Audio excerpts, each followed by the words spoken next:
अस्सलाम वालेकुम। क्या हाल है सब लोग? उम्मीद है खैरियत से हैं आप। अगर आपको आवाज़ आ रही है मेरी काइंडली तो कमेंट कीजिएगा ताकि I can start today's lecture.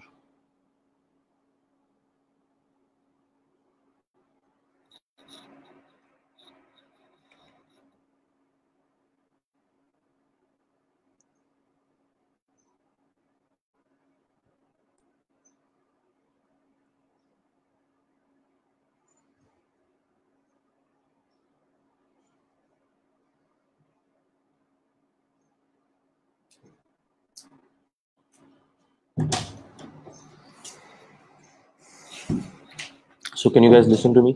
आवाज़ आ रही है मेरी?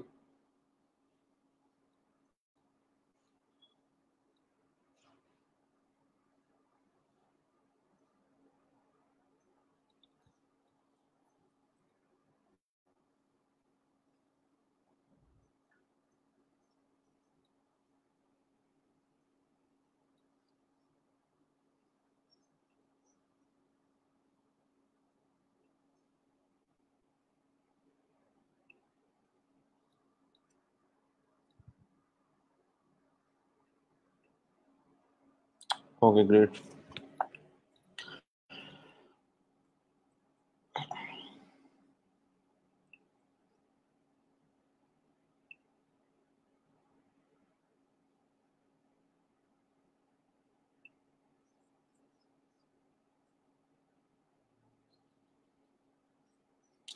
सो कल हम लोगों ने बेसिकली स्टार्ट किया था कार पार्किंग सिस्टम के ऊपर लॉगिन का पेज जो है ऐड करना। और between that we use to learn about forms कि किस तरह से फॉर्म्स की प्रोसेसिंग होती है और गेट मेथड क्या करता है, पोस्ट मेथड क्या करता है। सो उस पर डिस्कशन हमारी हो गई।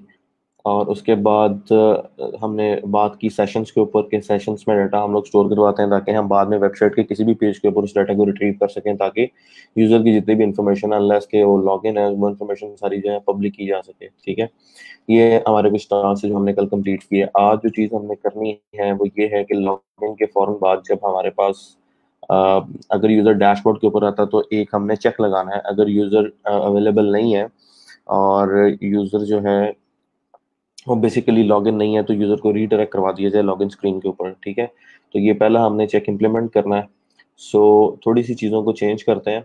यहाँ पे मैं एक पेज बनाना चाह रहा हूँ बेसिकली जिसका नाम होगा dashboard dot P H P. ठीक है, और इंडेक्स का जो पेज है वो रख लेते हैं इस सिस्टम के होम पेज के लिए, क्योंकि वेबसाइट के दो आपके होते हैं एंड, एक आपका फ्रंट एंड है, एक आपका बैक एंड है। Front end basically front end programming को बोला जाता है, HTML CSS JavaScript jQuery. And backend जो है बेसिकली वो बैकएंड लैंग्वेजेस के लिए यूज होता है जिसमें पीएचपी, मायस्क्यूएल और आपके डेटाबेस इंजन आ जाते हैं।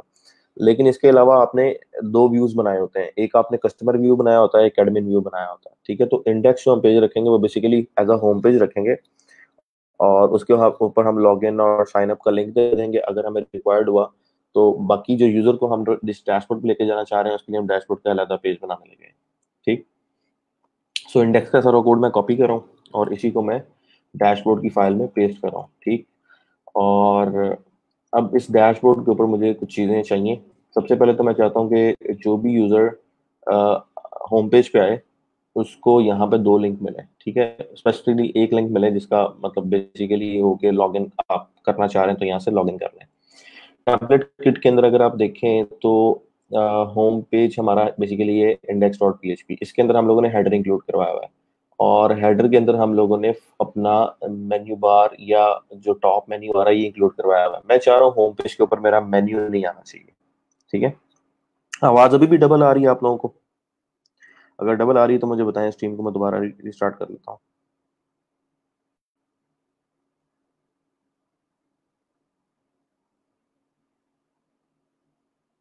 Waiting for you guys. अगर आवाज डबल आ रही है तो लेट मी नो। अगर एक बंदे को आ रही है तो उसके एंड पे इशू, अगर मल्टीपल लोगों को डबल आ रही है तो I should restart the stream.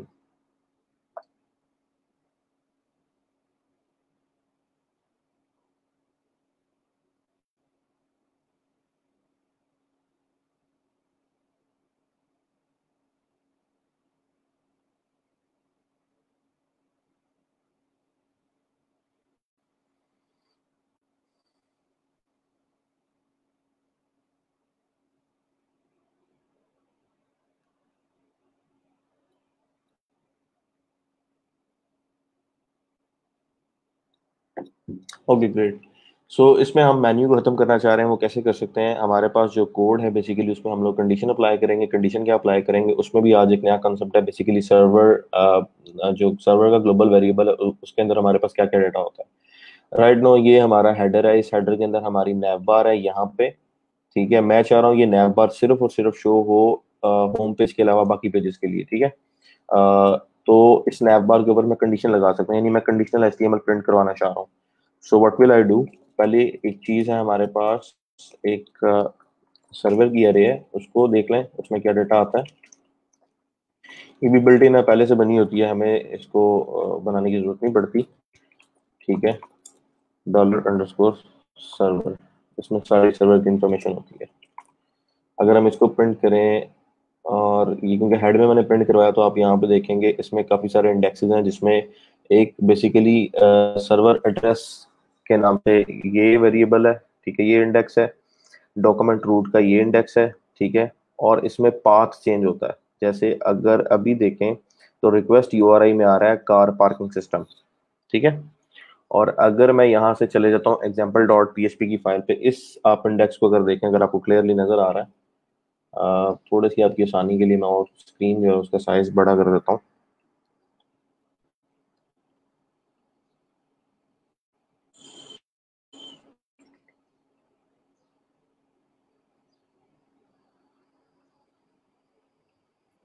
हाँ, अब अगर आप देखें तो ये डॉक्यूमेंट रूट जहाँ से डॉक्यूमेंट चल रहा है, और ये रिक्वेस्ट यूआरआई जो इस टाइम यूआरएल हमारे पास ऊपर रिक्वेस्ट में आ रहा है, ये वाला।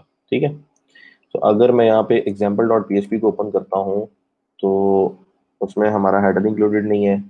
हेडर जिस इस फाइल में है उसी को ओपन कर सकते हैं, टिकट डॉट पीएचपी या व्हीकल डॉट पीएचपी को ओपन करते हैं।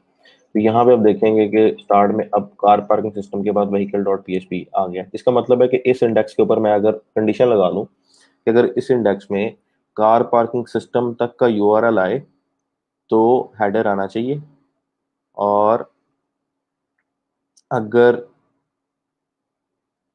कार पार्किंग सिस्टम के अलावा कोई और यूआरएल आए तो हेडर आना चाहिए, अगर सिर्फ कार पार्किंग सिस्टम आए तो हेडर नहीं आना चाहिए। ठीक है, ये कंडीशन मैं अप्लाई करना चाह रहा हूँ। So I can check it here, if $_सर्वर के अंदर जो रिक्वेस्ट यूआरआई है, आप इंडेक्स यहीं से कॉपी कर लें। ठीक है, रिक्वेस्ट यूआरआई अगर एग्जैक्टली इक्वल है किसके, या ऐसा करना रिक्वेस्ट यूआरआई नॉट इक्वल है, ताकि आपको सिर्फ एक वैल्यू देनी पड़े इसके, क्योंकि अगर आप होम पेज पे आते हैं तो ये रिक्वेस्ट यूआरआई बनता है, तो इसके ऊपर मुझे वो हेडर नहीं चाहिए। तो अगर रिक्वेस्ट यूआरआई इसके बराबर है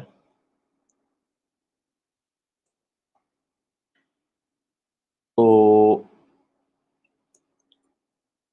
आप जो है कुछ प्रिंट जो करवाना चाहें करवा लें। एल्स अगर इसके बराबर नहीं है तो ये वाली नैब बार आ जाए। तो इसका मतलब ये है, पीएचपी के अंदर डिफॉल्ट्स को यूज करने के दो तरीके हैं कंट्रोल स्ट्रक्चर को यूज करने के। यहाँ पे अगर मैं कंडीशनल्स को रखना चाहूँ तो मेरे पास एक कॉलन का साइन है।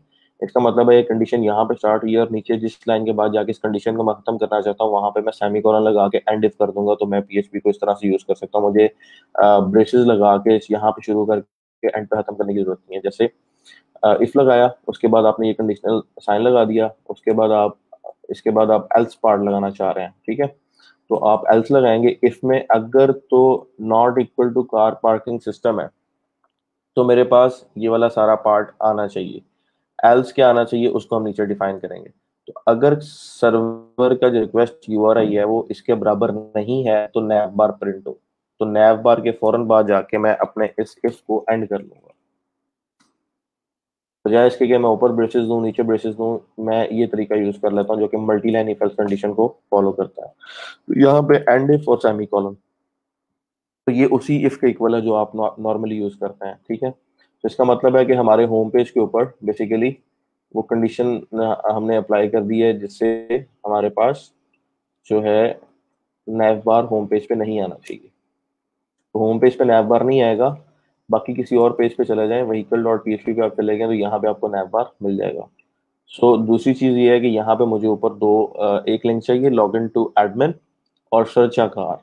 ठीक है, कोई बंदा आके अपनी कार सर्च करना चाह रहा है, उसका रिजल्ट पार्किंग में आ रहा है, रन टाइम पे कि नहीं आ रहा, तो उसके लिए भी हम एक जो है सेक्शन बना देंगे। अभी के लिए क्या करना चाह रहे हैं कि इसके ऊपर जब भी यूज़र आए तो यहाँ पे हमें चाहिए नैव बार के अंदर एक लिंक। तो नैव बार तो हमने कर दी खत्म, ठीक है। तो नैव बार की जगह पे एल्स का जो पार्ट है आपका, ठीक है, वहां पे आप अपना जो भी अलहदा व्यू बनाना चाह रहे हैं वो बना लें। इसके बाद अगर आप एल्स यूज करते हैं तो फिर आपका जो इफ है वो एल्स के बाद एंड इफ आपका आएगा। यहाँ पे आपका जो इफ का जो आपकी कंडीशन है वो यहाँ पे आगे खत्म हो रही है। सबसे पहला पार्ट इफ का होगा, ठीक है, जहाँ से इफ स्टार्ट हुआ यहाँ कॉलन आया, ये सारा पार्ट इफ का। उसके बाद आपका एल्स का पार्ट आया, उसके बाद आपका एंड इफ आया। तो इस तरह से आपका ये ब्लॉक कंप्लीट हो जाएगा, ठीक है। सो अगर कार पार्किंग सिस्टम का यूआरएल नहीं है तो हमारे पास नैव बार नहीं आएगा। और अगर car parking system, basically car parking system हमारा रूट है, तो रूट के आगे अगर इसका एक्सटेंडेड यूआरएल आ जाता है तो नैव बार आ जाएगी, अदरवाइज नहीं आएगी। सो एल्स पार्ट में मैं क्या चाह रहा हूँ, क्योंकि कार पार्किंग सिस्टम है अभी, मेरी जो कंडीशन है वो एल्स वाली चल रही होगी। So I can try it here कि क्या एल्स पार्ट चल रहा है। पहले इसको ट्राई करते हैं।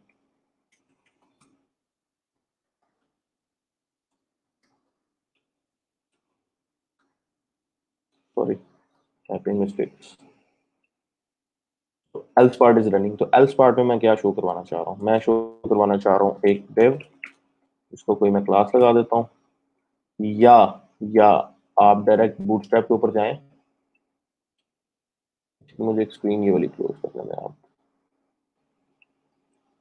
ठीक है, डायरेक्ट बूटस्ट्रैप डॉट कॉम पे जाएं, यहाँ से नैव बार का कंपोनेंट कॉपी करें और उसको अपनी मर्जी से चेंज कर लें।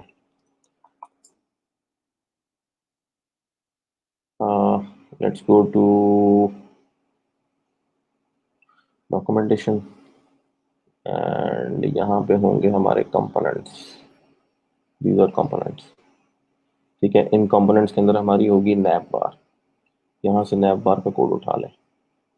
सो किस तरह की नैव बार चाहिए हमें, ये मैं यूज़ क्यों कर रहा हूँ, क्योंकि हो सकता है कोई बंदा ये डिवाइस जो है वो मोबाइल मोबाइल पे ओपन करे कोई यूज़र, और अगर मोबाइल पे ओपन करेगा तो मेरी डिव फिर रिस्पॉन्सिव नहीं होगी और मेन्यू उस तरह से नहीं आएगा। सो इसलिए मैं सिर्फ नैव बार का कंपोनेंट यहाँ पे यूज़ करने लगा हूँ, ठीक है। सो बेसिकली आपको नैव बार चाहिए तो आप यहाँ से नैव बार कॉपी कर लें और यहाँ पे अपने कोड में ला के पेस्ट कर लें। अच्छा जी, इस नैव बार के अंदर अगर अब हम इसको शो करवाएं यहाँ पे, तो ये नैव बार आ रही है, ठीक है। इसके स्टार्ट पे स्पेस आ रही है, क्यों आ रही है उसको देखते हैं।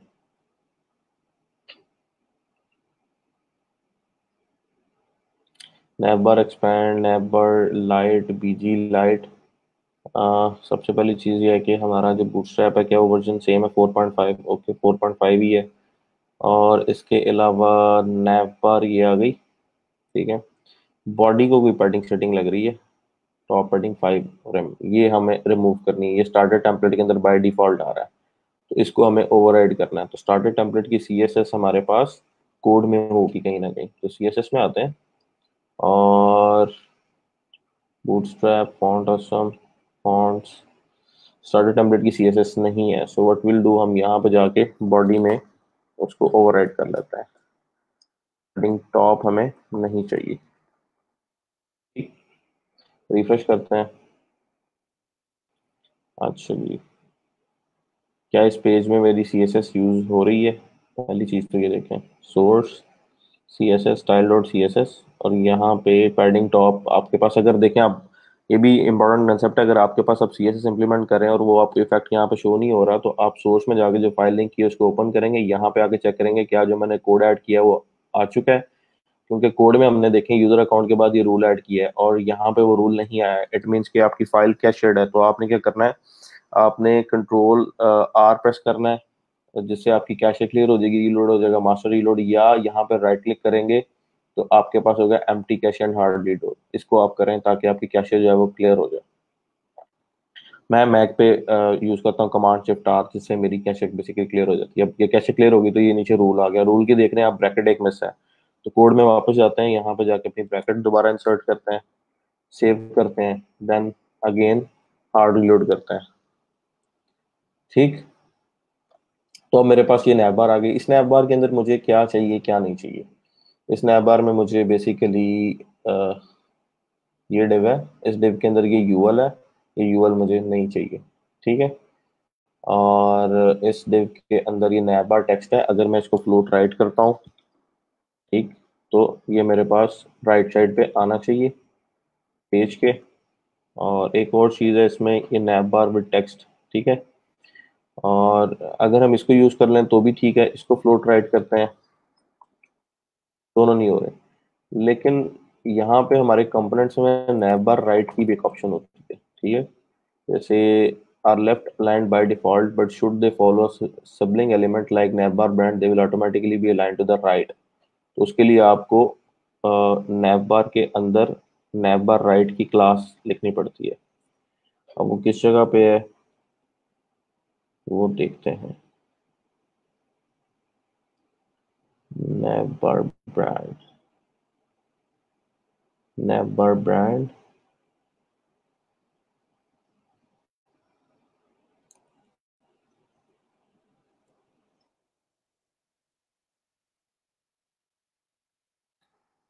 देयर इज सम कंपोनेंट जहाँ पे राइट यूज होता है।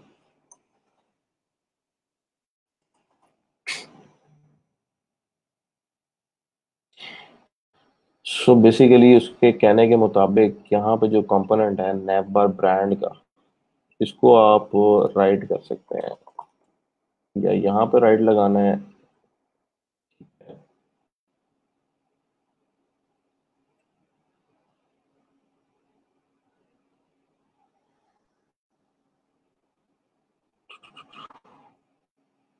I don't perfectly remember, I have done it sometimes, वो काफ़ी पुरानी बात है लेकिन ये पॉसिबल था। So let's see, class implement करने से आपकी नैब बार का जो लोगो आइकन था वो बिल्कुल रिवर्स हो जाता था, आपके सारे के सारे एलिमेंट्स। आई विल सी और शेयर विद यू, लेकिन अभी जो है हम मैनुअली इसको करके चेक करते हैं अपने कोड के थ्रू, और जो चीज़ जो कंपोनेंट नहीं चाहिए उनको बेसिकली ख़त्म करना है। ठीक है, तो कंपोनेंट मुझे ये वाला नहीं चाहिए। अब दूसरी चीज़ है, क्या ये नैव बार बेसिकली मोबाइल रिस्पॉन्सिव है, यानी जिसके लिए मुझे ये कोड ऐड करना पड़ा है। इसका मतलब है कि यहाँ पे जो शो होगा लोगो, वो मोबाइल मेन्यू के बाहर भी आएगा। ठीक है, और मोबाइल मेन्यू के अंदर ये चीज़ आएगी। मैं चाह रहा हूँ मेरा मोबाइल मेन्यू के अंदर लॉगिन का जो सेक्शन आ जाए जो मैं शो करवाना चाह रहा हूँ। सो इसका मतलब ये है कि ये वाली जो चीज़ है, यहाँ पे मेरा लोगो आ जाएगा और यहाँ पे मैं अपना राइट एलिमेंट जो भी ऐड करना चाह रहा हूँ वो कर सकता हूँ। ठीक, और अगर मैं देखूँ तो इस यूएल को, तो इस यूएल का डिस्प्ले फ्लेक्स है, मार्जिन राइट ऑटो इम्पोर्टेंट है, और ये स्पैन इनलाइन ब्लॉक। ठीक है, इस फ्लेक्स की वजह से इसको ये टोटल लेंथ मिली हुई है, तो उसकी वजह से ये एलिमेंट राइट पे आ रहा है। तो इसको मैं पहले डिलीट कर रहा हूँ। इसका डिस्प्ले जो है वो इनलाइन ब्लॉक है, इसको पेज के राइट पे फ्लोट कर रहा है।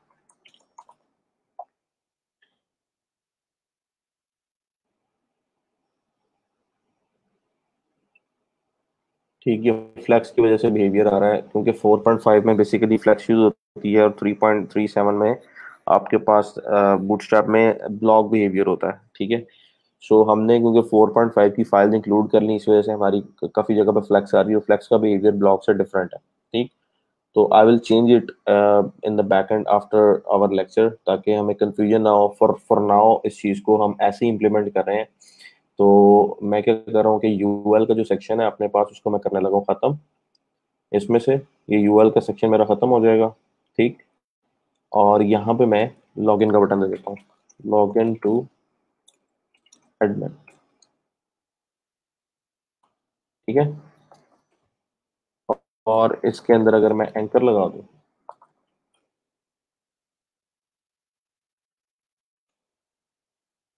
ठीक, इस एंकर के अंदर ये टेक्स्ट दे देते हैं, ताकि क्योंकि यहाँ पे ये चीज़ क्लिकेबल नहीं है, आप देखें तो ये क्लिकेबल है, ये क्लिकेबल नहीं है, तो आपका यहाँ पे एंकर मिस है।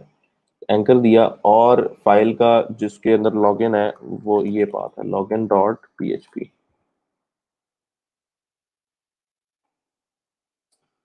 रिफ्रेश करते हैं, लॉगिन टू एडमिन।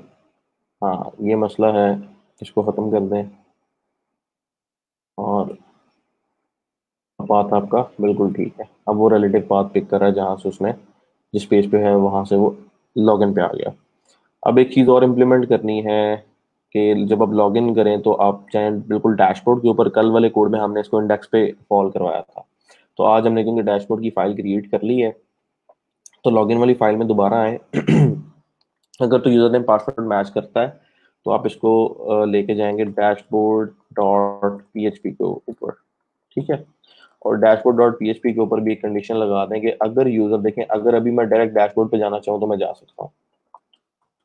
इसको बोलते हैं एक्सेस कंट्रोल, ठीक है। आप रोल्स की बेस पे भी इस चीज को मैनेज करते हैं, परमिशन की बेस पे भी मैनेज करते हैं। बेसिकली इसको एक्सेस कंट्रोल बोलते हैं कि अगर मैं लॉगिन नहीं और मैं डैशबोर्ड पे जाना चाहूँ तो मैं जा सकता हूँ। तो होना ये चाहिए कि अगर कोई यूजर लॉगिन है तभी वो डैशबोर्ड पे जाए, अदरवाइज वो डैशबोर्ड पे ना जा सके। तो उसके लिए आप डैशबोर्ड के ऊपर यहाँ पे कंडीशन लगा दें। क्या कंडीशन लगाएंगे? इस पेज के ऊपर आप कंडीशन लगाएंगे कि अगर तो, क्योंकि यहाँ पे सेशन यूज हो रहा है, ठीक है, अगर तो यूजर का सेशन है तो उसको इस पेज पे रहने दो, नहीं तो रीडायरेक्ट करवा दो। सो इफ नॉट एम्प्टी या इफ एम्प्टी, या एम्प्टी भी ना लगाएं, if dollar underscore session, if dollar underscore session login, और यहाँ पे आप एम्प्टी की कंडीशन लगाना चाहें तो लगा सकते हैं। वैसे आप अगर आप यहाँ पे एग्जैक्टली इक्वल टू ये कर लें तो भी चल जाएगा, लेकिन बेस्ट ये है कि आप एम्प्टी का कोड यहाँ पे यूज कर लें, फंक्शन यूज कर लें, ठीक है। अगर तो एम्प्टी है डॉलर सेशन लॉगिन तो यूजर को रीडायरेक्ट करवा दो हेडर यूज करके, जो हेडर हमने यहाँ पे यूज किया था, वापस ले जाओ इसको लॉगिन के पेज के ऊपर, ठीक है। सो लॉगिन डॉट पीएचपी के पेज पे आना है और डैशबोर्ड से आना है, यहाँ पे आप कोड रखें और यहाँ पे आप इसको लॉगिन डॉट पीएचपी पे ले जाएं। क्लियर? अब इसको सेव करते हैं और अपने पेज पे दोबारा आते हैं। यहाँ पे मैं आता हूँ तो मुझे बाय डिफॉल्ट रीडायरेक्ट कर देगा लॉगिन के ऊपर। इसका मतलब ये है कि जिस यूजर का सेशन नहीं बना हुआ, अगर वो लॉगिन नहीं है, उसका सेशन नहीं है, वो एडमिन नहीं है, तो वो इस पेज को अब नहीं देख सकता, डैशबोर्ड वाले पेज को, ठीक है। जब भी जाएगा ऑटोमेटिकली रीडायरेक्ट हो जाएगा।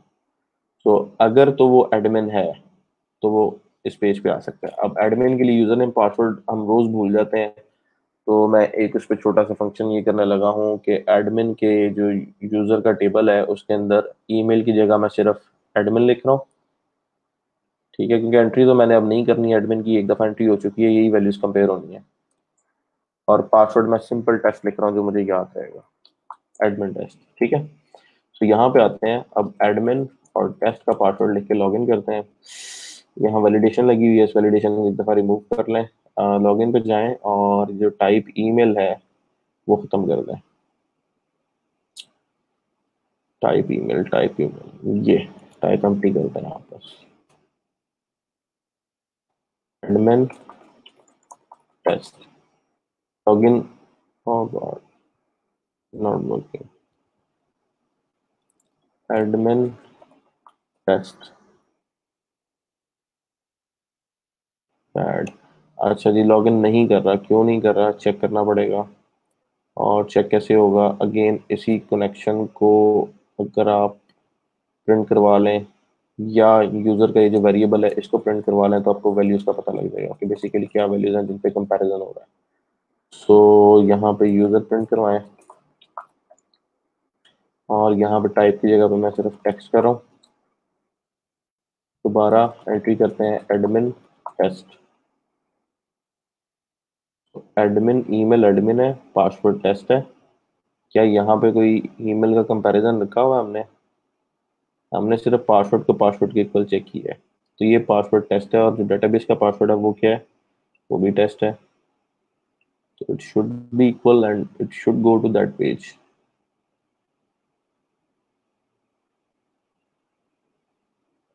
एक इशू हो सकता है कि अगर उसको सेशन नहीं मिल रहा, सेशन अगर नहीं मिल रहा तो प्रॉब्लम हो सकती है। तो यहाँ पे हमने config फाइल को इंक्लूड करवाया हुआ है और config में हमने सेशन स्टार्ट किया हुआ है, तो it should not create problem.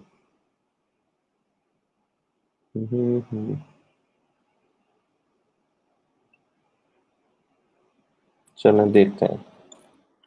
Data okay है, पासवर्ड इक्वल है। यहाँ पे अब डीबगिंग का प्रोसेस है ना, अब यहाँ तक तो आपका रिजल्ट आ रहा है, क्या पासवर्ड मैच कर रहा है? तो आप इसको ऊपर ही रहने दें, ठीक है, इसको इधर ही रहने दें, डाटा प्रिंट हो, ये यहाँ पे कंडीशन लगा दें कोई भी। अगर ये सिर्फ में आ रहा है तो लिखा आ जाएगा इनसाइड इफ, ठीक, is the only way that I do debugging with. आपका अपना कोई तरीका तो इसका मतलब है इफ में भी आ रहा है, इफ में भी आ रहा है तो अब इस एग्जिट को खत्म करें तो क्या सेशन क्रिएट कर रहा है, अब सेशन प्रिंट करके चेक करते हैं। लॉग इन,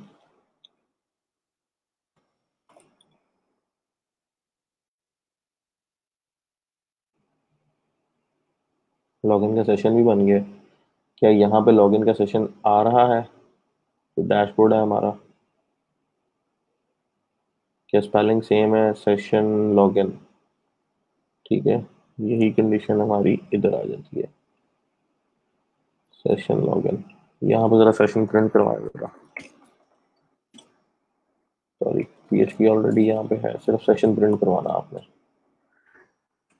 डैशबोर्ड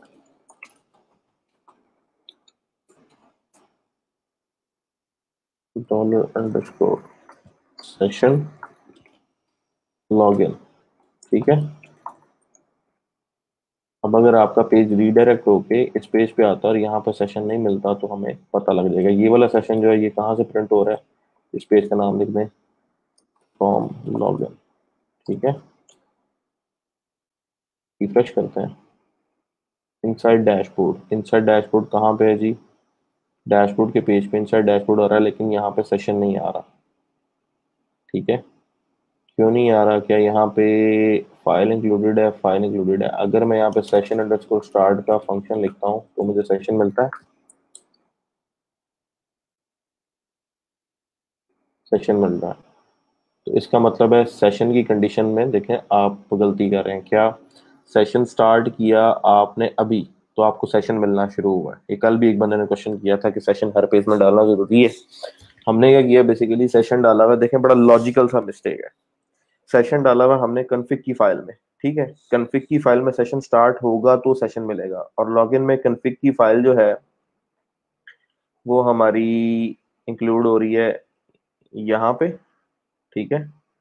अ, ये फाइल इंक्लूड हो गई, और डैशबोर्ड में ये फाइल जो हम इंक्लूड करवा रहे हैं हेडर के थ्रू, क्योंकि डैशबोर्ड में हेडर आ रहा है और यहाँ पे हेडर के अंदर कन्फिग फाइल आ रही है, ठीक है। हेडर के स्टार्ट में कन्फिग आ रही है, तो डैशबोर्ड में हेडर बाद में आ रहा है और सेशन की कंडीशन पहले चेक हो रही है। सो इस कोड को उठा के आप लेके जाएंगे ऊपर, यहाँ पे हेडर सबसे ऊपर आए ताकि सेशन ऑटोमेटिकली स्टार्ट हो जाए, फिर आपकी कंडीशन जो है वो ऑटोमेटिकली फॉलो होगी। चलें, अब हमें उसको सेशन मिल गया और वो ऑटोमेटिकली रीडायरेक्ट करके उस पेज पे आ गया। दोबारा लॉगिन पे जाते हैं, यहाँ पे अब लिखते हैं एडमिन टेस्ट, लॉगिन करते हैं तो हम सेशन पे आ गए।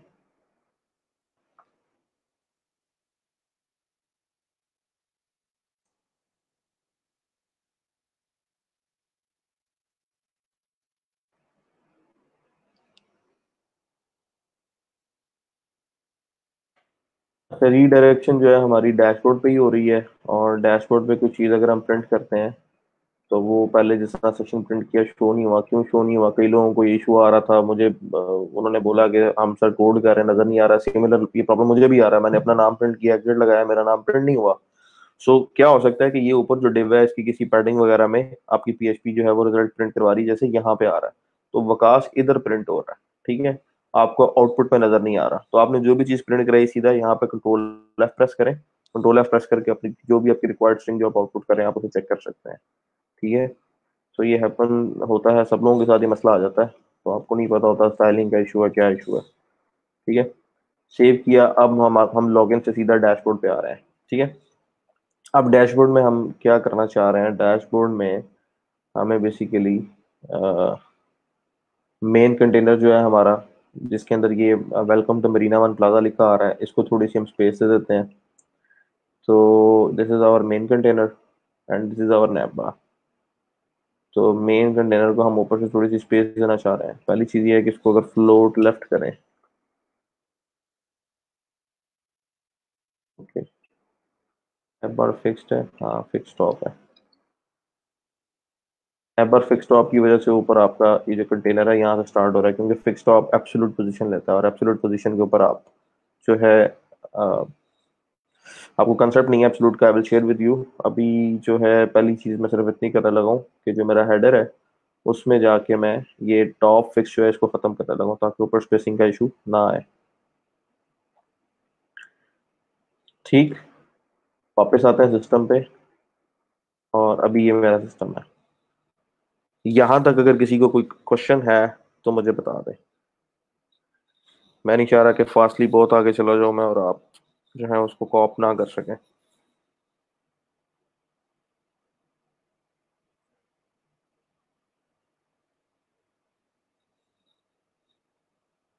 जी, किसी का कोई क्वेश्चन है यहाँ तक तो आप मुझे पूछ सकते हैं।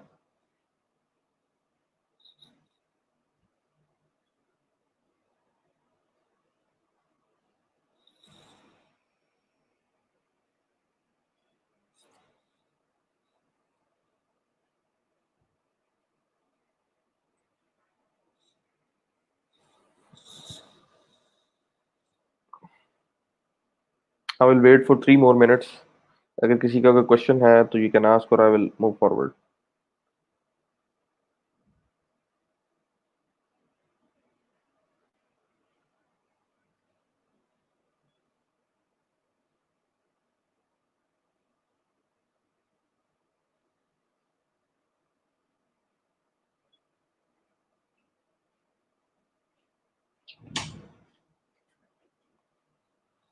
समवन समटाइम्स कोई ऐसा होता है कि कमेंट लिख रहा होता है और मैं आगे जो है वो नेक्स्ट चीज स्टार्ट कर देता हूँ, तो that's why I am waiting.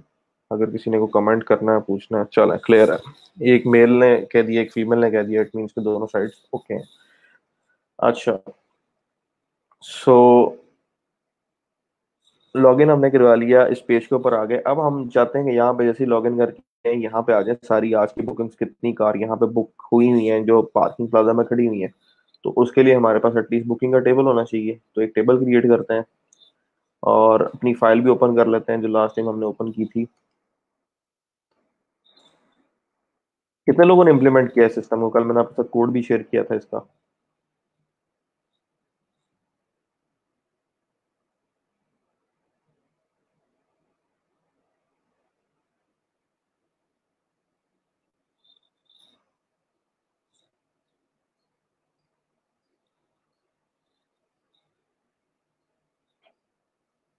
यहाँ पे हम लोगों ने कुछ इन्फॉर्मेशन रखी थी, और बुकिंग के अंदर हमें क्या चाहिए? ID, ticket number, vehicle ID, driver ID, floor ID. तो दोबारा बैक जाते हैं और यहाँ से अपने नंबर ऑफ कॉलम सिलेक्ट करते हैं। तो पीबीएल, पीबीएल टोकन्स कर लेते हैं। टोकन्स का मतलब आज की बुकिंग हमारी। टोटल नंबर ऑफ कॉलम हमें चाहिए 6। पहला होगा आईडी, दूसरा होगा ticket number, vehicle ID, driver ID.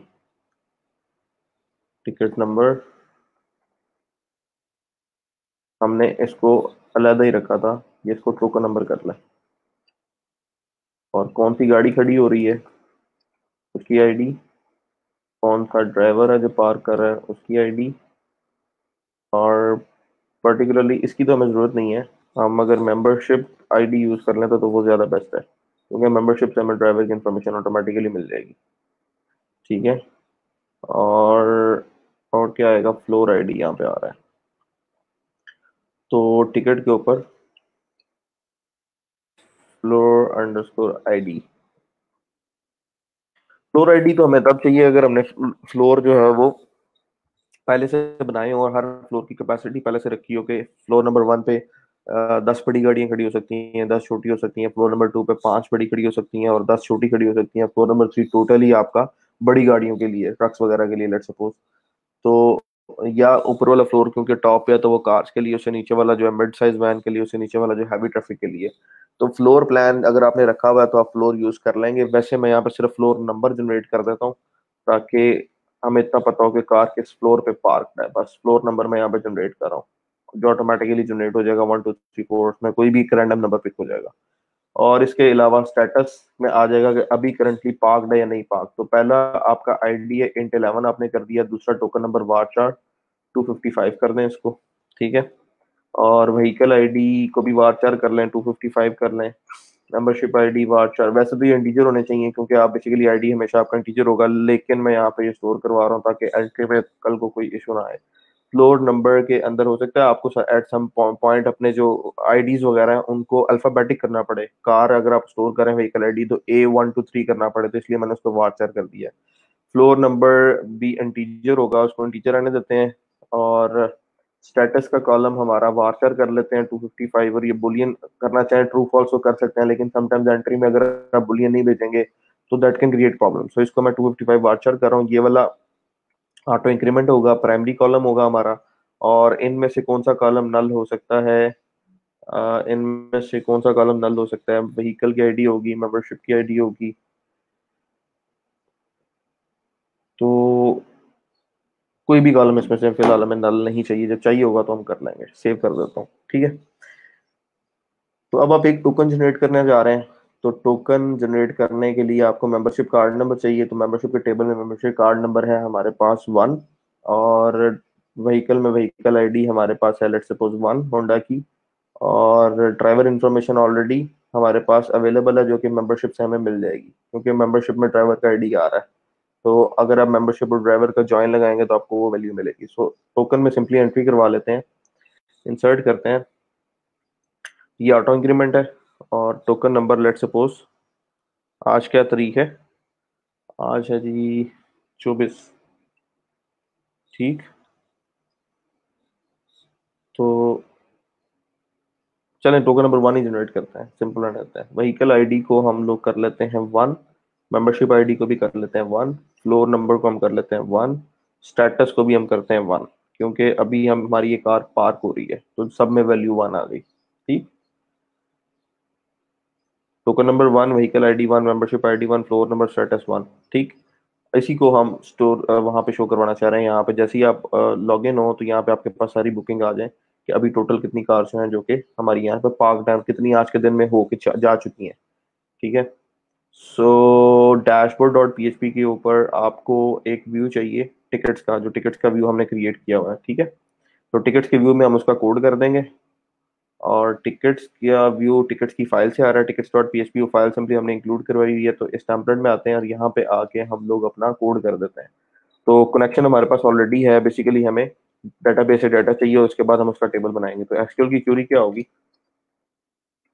अब मैं चाह रहा हूँ जब मेरे पास जो इन्फॉर्मेशन शो हो वहां पे कॉलम आए टिकट नंबर, और टिकट नंबर के आगे ड्राइवर का नाम, ड्राइवर के नाम के आगे उसकी मेंबरशिप आईडी, उसके आगे उसकी व्हीकल टाइप वगैरह।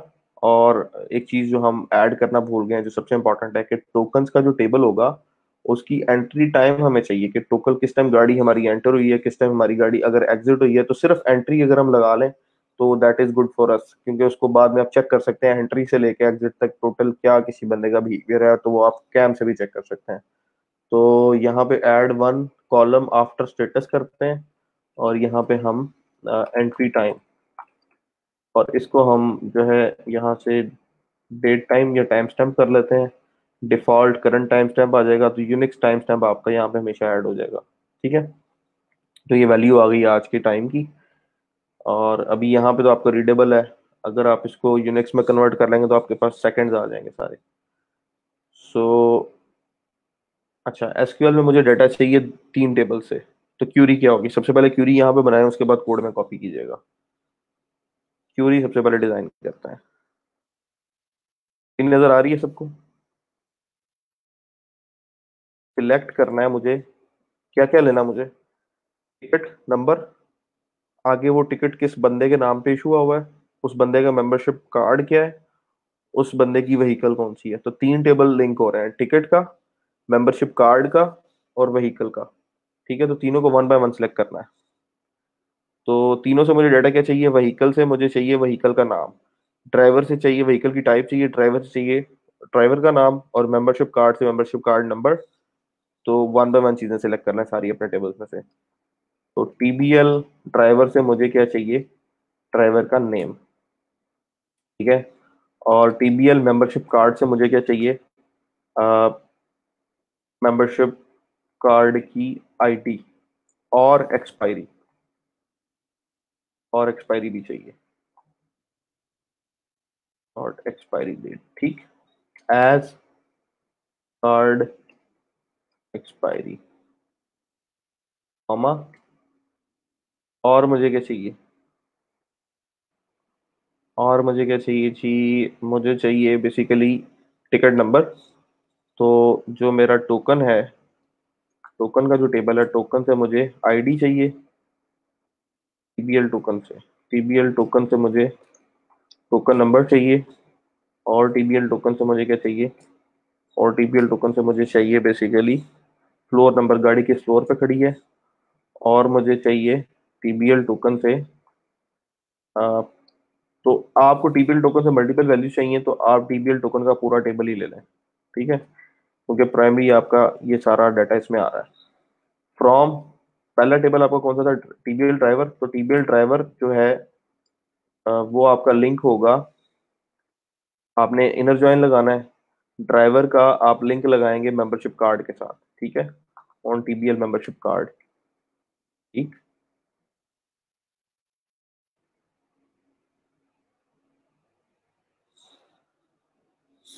और मेंबरशिप कार्ड और ड्राइवर का आपस में किस तरह से लिंक बनेगा कि टीबीएल मेंबरशिप कार्ड के अंदर ड्राइवर का आईडी है, ठीक। और एसक्यूएल जॉइन अगर नहीं याद, मैं दोबारा यहाँ पे आपको शो करवा देता हूँ इनर जॉइन कैसे लगता है।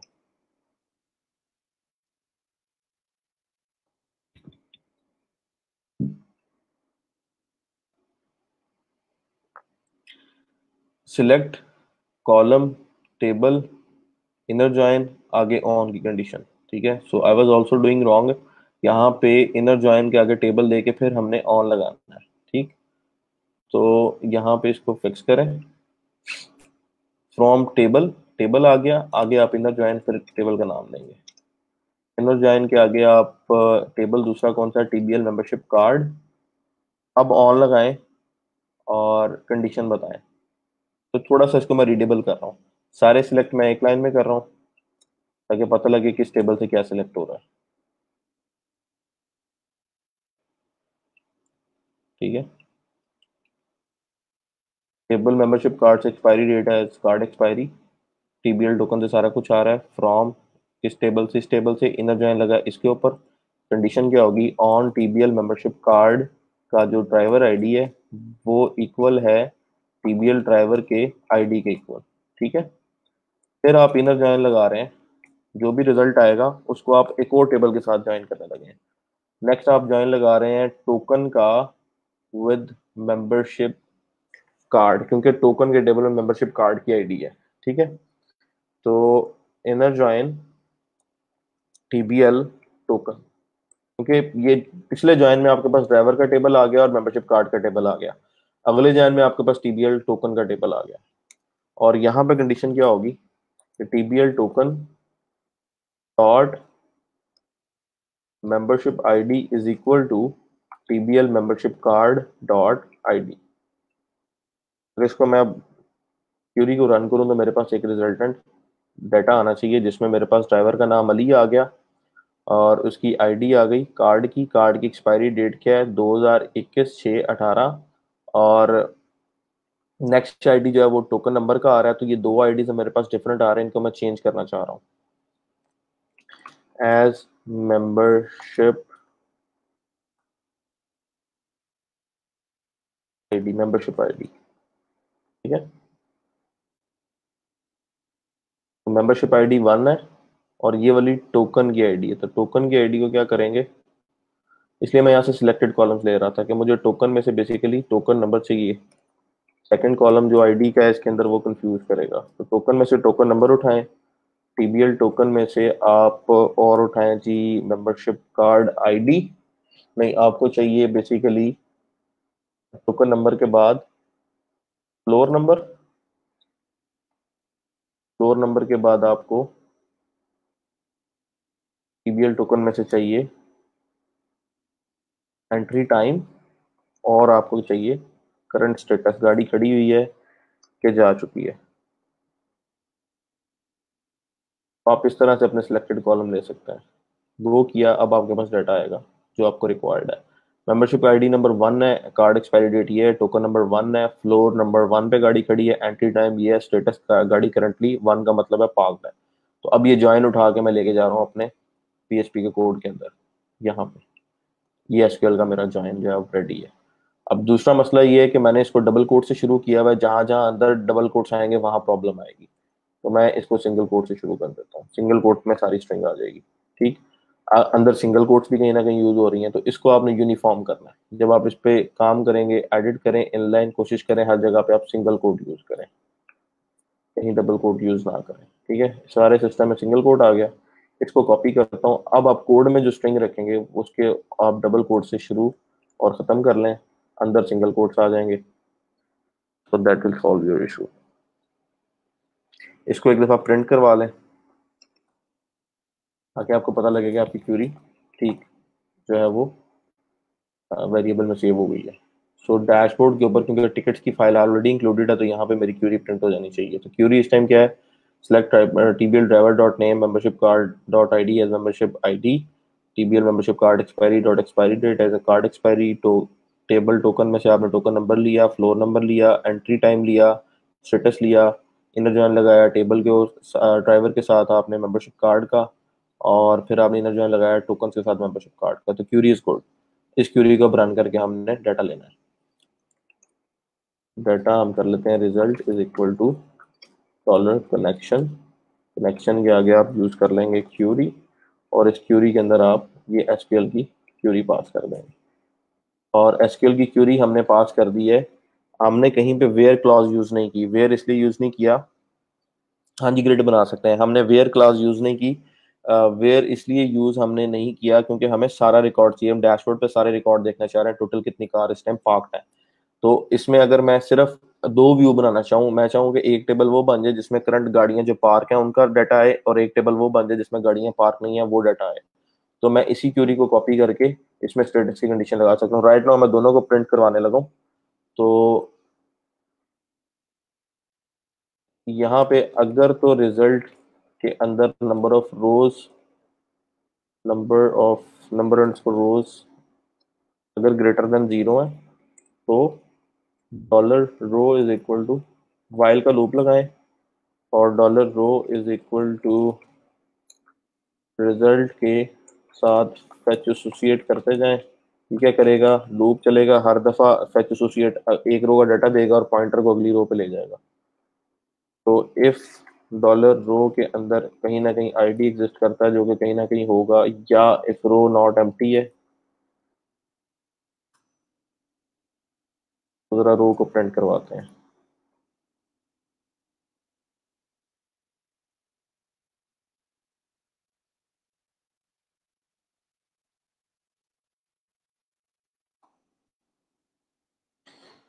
Okay, let's do it. तो पहली रो का रिकॉर्ड आ गया, अली मेंबरशिप ID वगैरह सारा कुछ यहाँ पे आ रहा है। सो इट मीन्स कि हमारी रो गुड है। अब इस इफ को आप बजाय इसके कि इस तरह से यूज करें, आपने इस इफ को यहाँ पे इस तरह यूज किया और इसको क्लोज किया टेबल को, और PHP के जो आपके टैग हैं उनको क्लोज किया। अब यहाँ पे आपको एक टेबल चाहिए। तो यहाँ पे आपको टेबल चाहिए, लेकिन आपको टेबल वाइल से बाहर चाहिए। वाइल से पहले आपका टेबल का टैग स्टार्ट होगा, और वाइल के अंदर जो है आपकी रोज बनेंगी। तो दो तरीके हैं, या तो PHP को क्लोज करके बना लें, या आप वेरिएबल में स्ट्रिंग स्टोर करवाते हैं या बाद में से प्रिंट करवा लें। जैसे मैं क्या करने लगा हूँ, यहाँ पर लगा टेबल का variable, table variable is equal to, इसमें मैं HTML स्टोर करवाने लगा हूँ। टेबल को ओपनिंग टैग यहाँ पे स्टोर करवा दिया। उसके बाद मैंने क्या किया, यहाँ पे अपने पास एक वेरिएबल बना लिया, बल्कि यहाँ पे हम HTML लिख लेते हैं। सारे कॉम्बिनेशन आप वन बाय वन देख लें ताकि आपको आसानी रहे। यहाँ पे TR में इस टाइम मेरे पास कितने सेल हैं, 1 2 3 4 5 6 7। तो मैं इसके अंदर एक पहली रो भी स्टोर करवा रहा हूँ। ठीक है, और इसके अंदर TD क्लोज। टोटल 7 सेल है, 2 2 3 4 5 6 7। पहले में क्या आ जाएगा आपका, आप पहले में ऐसा करें कि ID दे लें। कौन सा ID दे लें, आप टोकन नंबर दे लें, टोकन नंबर। दूसरे कॉलम में आप दे लें जी नेम ऑफ ड्राइवर। नेम किस बंदे के नाम पे है, और तीसरे कॉलम में आप दे लें जी फ्लोर नंबर,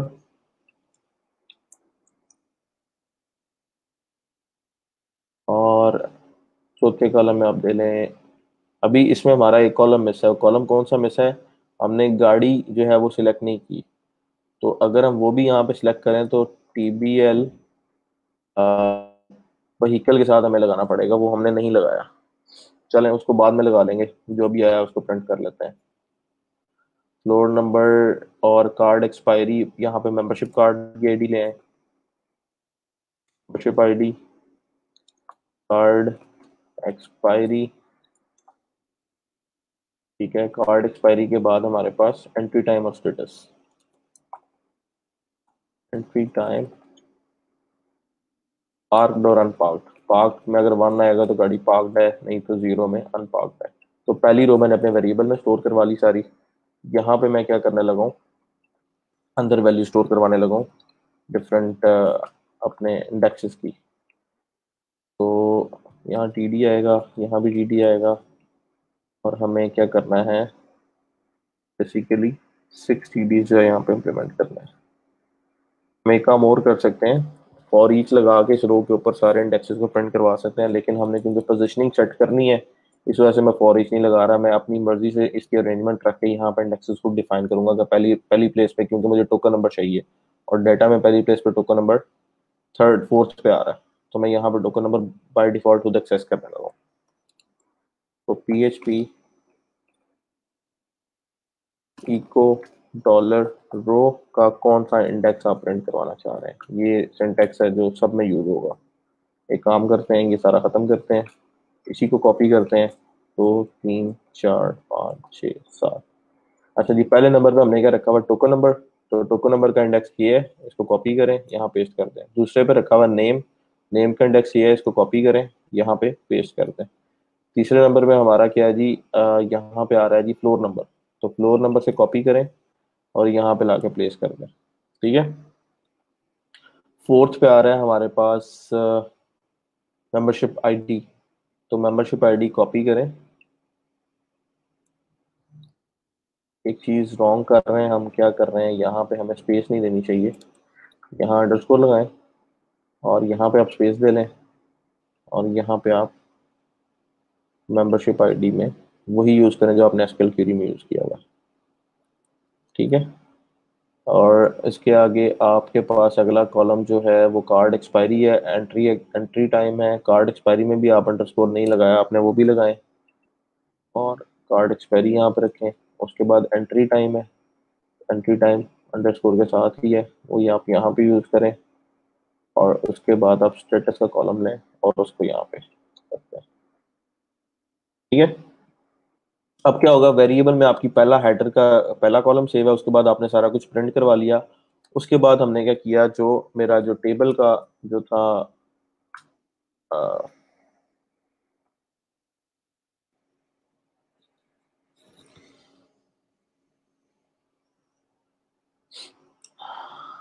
जो मेरा टेबल का वेरिएबल था बेसिकली, जिसको मैंने सिर्फ यहाँ पे वेरिएबल में रखा है, इसकी जगह पे अगर मैं इको लगा दूंगा तो दैट विल आल्सो वर्क। यानी ये इको HTML को प्रिंट करवाएगा, यहाँ पे आप डायरेक्ट इको कर लें। ठीक है, और टेबल की रो प्रिंट करवा लें और लास्ट में आप यहाँ पे इको कर लें और टेबल को क्लोज करा लें। ये आपके लिए ज़्यादा सिंप्लीफाई हो जाएगा। एक और वर्जन आपके साथ शेयर करूंगा, but for now this is okay कि आपने टेबल को सारे को प्रिंट करवाया है और उसके बाद आपने HTML को क्योंकि लूप में लगाया, तो आपने PHP को क्लोज करके सारी HTML टैग दिए हैं, अपना लूप क्रिएट किया है। लूप के फौरन बाद आप, क्योंकि ये वाइल लूप यहाँ से चल रहा है और यहाँ पे जाके एंड हो रहा है, तो आपका जो टेबल क्लोजिंग है वो आपका यहाँ पे या यहाँ पे आ जाएगा। ठीक है, it should create a table for you. वापस जाते हैं पेज पे, रिफ्रेश करते हैं, तो हमारे पास सिंटैक्स एरर आ रहा है लाइन नंबर 50 पे, पहले उसको रिजॉल्व करते हैं। 50 ये लिंक है जी इसके साथ। अच्छा, इस इफ को हमने क्लोज नहीं किया हुआ, तो इस इफ को क्लोज करेंगे एंड इफ के साथ। ठीक है, ये इफ क्लोज हो गया, और ये वाला वाइल है इसके साथ, और ये वाली ब्रैकेट है इस इफ की, और उसके उसके ऊपर क्योंकि टेबल प्रिंट हो रहा है, अगर तो रोज नहीं होगी तो खाली हेडर आ जाएगा, और अगर रोज होंगी तो टेबल के अंदर रोज भी आ जाएंगी। रिफ्रेश करते हैं, तो ये मेरे पास इस टाइम टेबल मेरा जनरेट हो गया। इस टाइम मेरे पास कितनी गाड़ियां पार्क हैं? एक गाड़ी पार्क है, और जिस बंदे के नाम पे है उसका नाम अली है। फ्लोर नंबर 1 पे अवेलेबल है। मेंबरशिप आईडी 1 है। कार्ड एक्सपायरी हो रही है 18/6 को। एंट्री टाइम जो है वो 24/6/2020 है। पार्क 1 है। एक काम करते हैं, style dot C S S में आके टीडी में टेक्स्ट लाइन सेंटर करते हैं ताकि रीडेबिलिटी जो है वो बढ़ जाए। टेक्स्ट लाइन सेंटर, ठीक।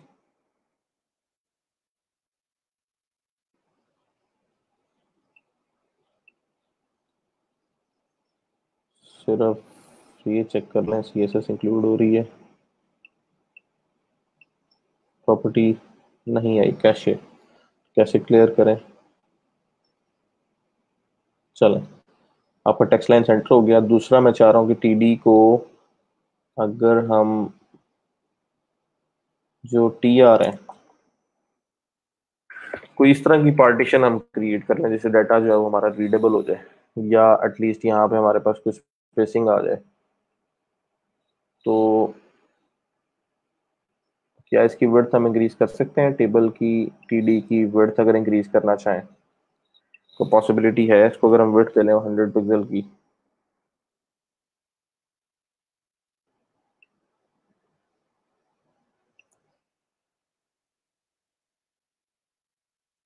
थोड़ी सी आपकी विजिबिलिटी इससे बन गई है, ठीक है। क्योंकि हमारा जो एक्सपायरी टाइम है ये इस तरह से है कि साथ नीचे ये डेट और टाइम इकट्ठे आ रहे हैं, जिसकी वजह से जो स्पेस है वो ज़्यादा कंज्यूम कर रहा है। या आप पैडिंग देके अगर चेक करें, पैडिंग वर्क करती है यहाँ पे? मेरा नहीं ख्याल कि पैडिंग काम करेगी, बल्कि कर रही है। It's okay. तो पैडिंग हमने 10 पिक्सल दे देंगे हर तरफ से, तो हमारी रीडेबिलिटी बेहतर हो जाएगी, ठीक है। या ऐसा करें, टॉप बॉटम से 10 पिक्सल दे लें, लेफ्ट राइट से 0 कर लें, लेफ्ट राइट से आप 5 कर लें, ठीक है। चलें, ये रीडेबिलिटी मेरी अब बेहतर है। तो इसको कॉपी करें, अपने कोड में ला प्लेस कर लें और रिफ्रेश कर लें। चलें जी, अब मेरे सिस्टम में डाटा आ गया।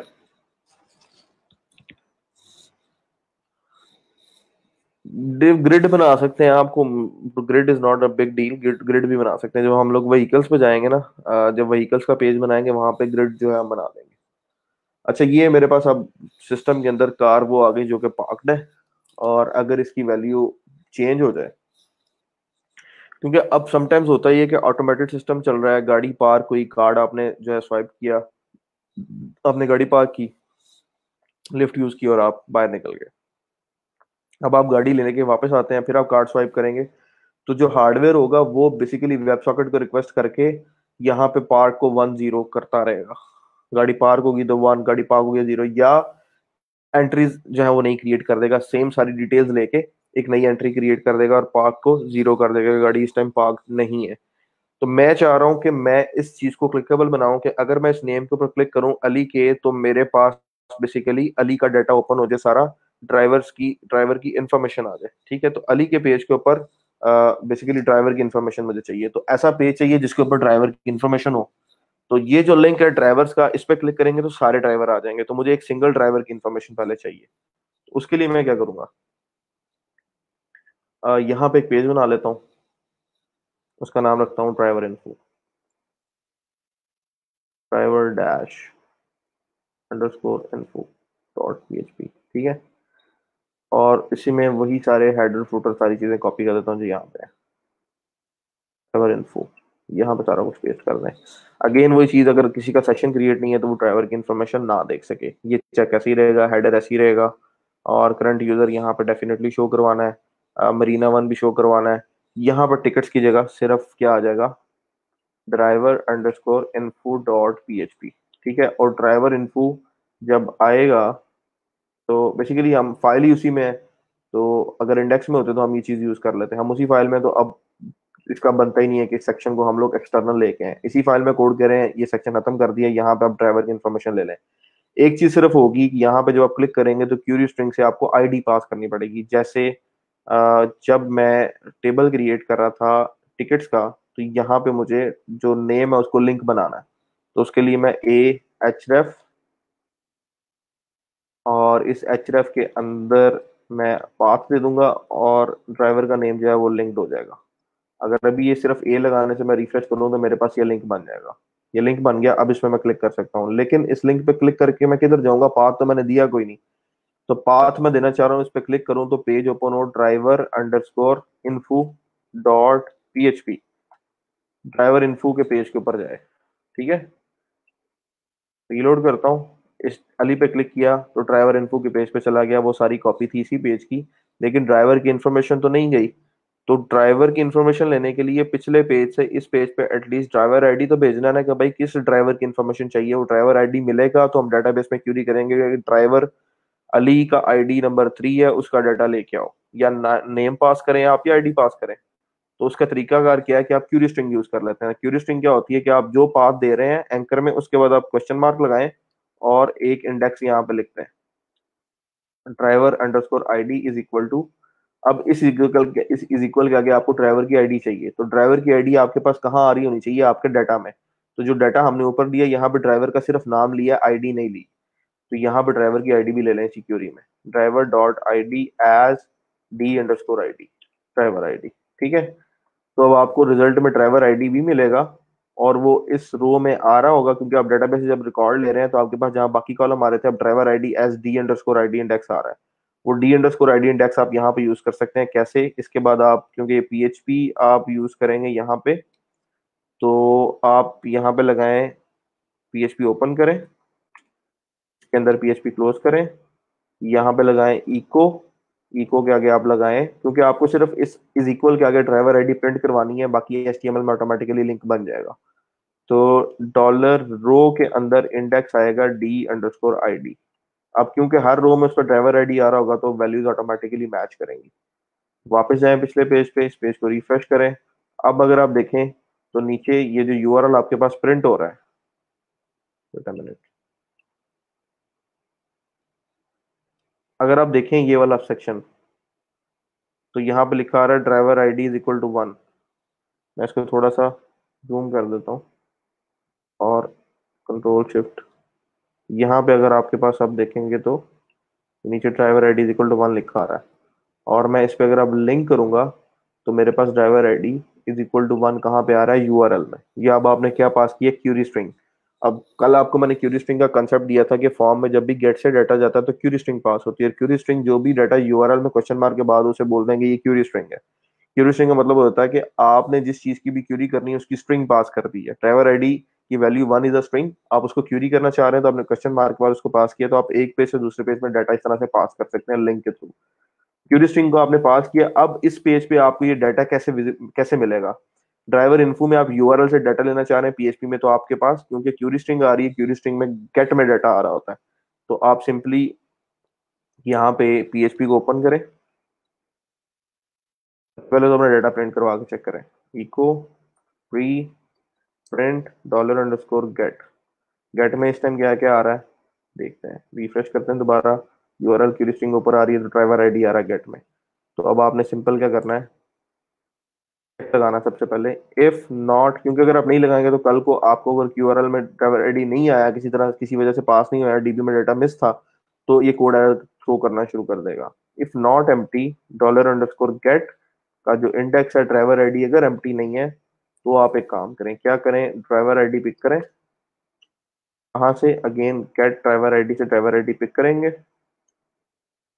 और इस ड्राइवर आईडी की फिर हम क्यूरी कर लेंगे, क्योंकि इसमें हमारे पास हेडर इंक्लूडेड है, हेडर में कन्फिग इंक्लूडेड है, तो कनेक्शन हमारे पास पहले ही बना होगा। तो सिंपल हमें क्यूरी चाहिए, SQL is equal to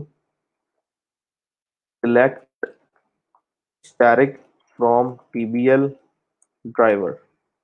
टीबीएल driver जी, दोबारा टेबल का नेम चेक कर लें, टीबीएल ड्राइवर ही है, यस टीबीएल ड्राइवर ही है। तो यहाँ टीबीएल ड्राइवर से आप एसक्यूएल क्यूरी आपने लिखी और result is equal to dollar connection का आपने क्यूरी का फंक्शन कॉल किया, उसके अंदर आपने क्यूरी पास कर दी। ठीक है, इफ रिजल्ट का number of number underscore rows is greater than 0, again वही बात है कि आप यहाँ पे प्रिंट करवाना चाह रहे हैं अपने ड्राइवर की इंफॉर्मेशन।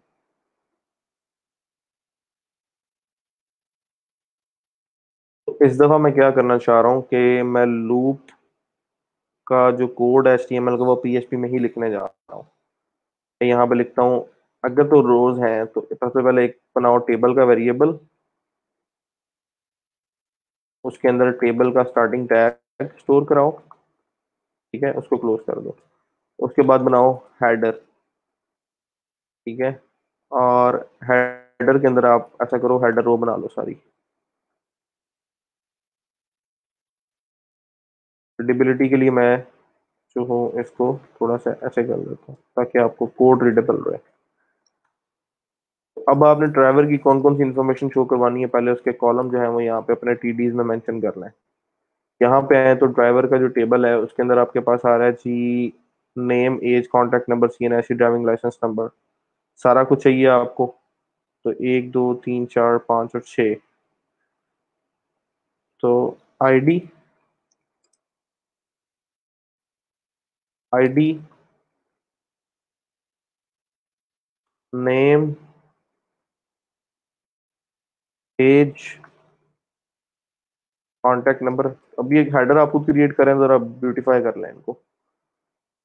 कॉन्टैक्ट नंबर, CNIC, और नेक्स्ट है जी ड्राइविंग लाइसेंस नंबर।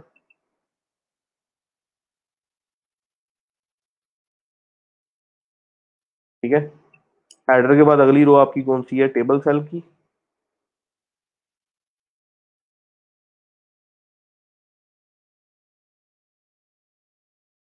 तो आप यहाँ पे अपने टेबल सेल जनरेट करवा लें, लेकिन टेबल सेल आपके मतलब टेबल रोज है आपकी, तो वो वाइल में आनी है। तो यहाँ पे पहले वाइल लूप स्टार्ट करें। लेकिन एक चीज अगर आप और देखें तो हम सिर्फ एक ड्राइवर की आईडी पास कर रहे हैं और एक ड्राइवर की आईडी में हमें सिर्फ एक रो मिलनी है, तो हमें यहाँ पे वाइल यूज करने की जरूरत नहीं है। लॉजिकली लॉजिकली हमें एक ही आईडी मिलनी है, टेबल में एक ही डाटा आ रहा होना है, तो हम उसको डायरेक्ट एक्सेस कर सकते हैं। तो table row is equal to, यहाँ पे सबको कॉपी करें आप और अपने इंडेक्सेस यहाँ पे लगा दें। ठीक है, तो टेबल रो में फर्स्ट में आ जाएगा मेरे पास को, ये आपको PHP ऑलरेडी स्टार्टेड है तो यहाँ पे आपको ये काम करने की जरूरत नहीं है। जब आप HTML को PHP के वेरिएबल में रखवा रहे हैं तब आप स्ट्रिंग के अंदर सिर्फ कंकैटिनेशन करेंगे और अपनी उस स्पेसिफिक अरे का नाम दें और इंडेक्स बता दें कि पहले में आपकी आईडी आएगी। ठीक है, दूसरे में क्या आएगा जी, नेम आएगा। तीसरे में क्या आएगा जी, एज आएगी। चौथे में कॉन्टैक्ट नंबर। पांचवे में CNIC। और छठे में driving licence number. Driving licence number. जो डेटाबेस में कॉलम का नेम है वही आपने यहाँ पे देना है, या अगर आपने SQL क्यूरी के अंदर कहीं पे एज लगाया, किसी कॉलम को चेंज किया, तो आप चेंज नेम दे देंगे। और लास्ट में आप अपने टेबल को क्लोज करना चाह रहे हैं, तो dollar table end is equal to table and.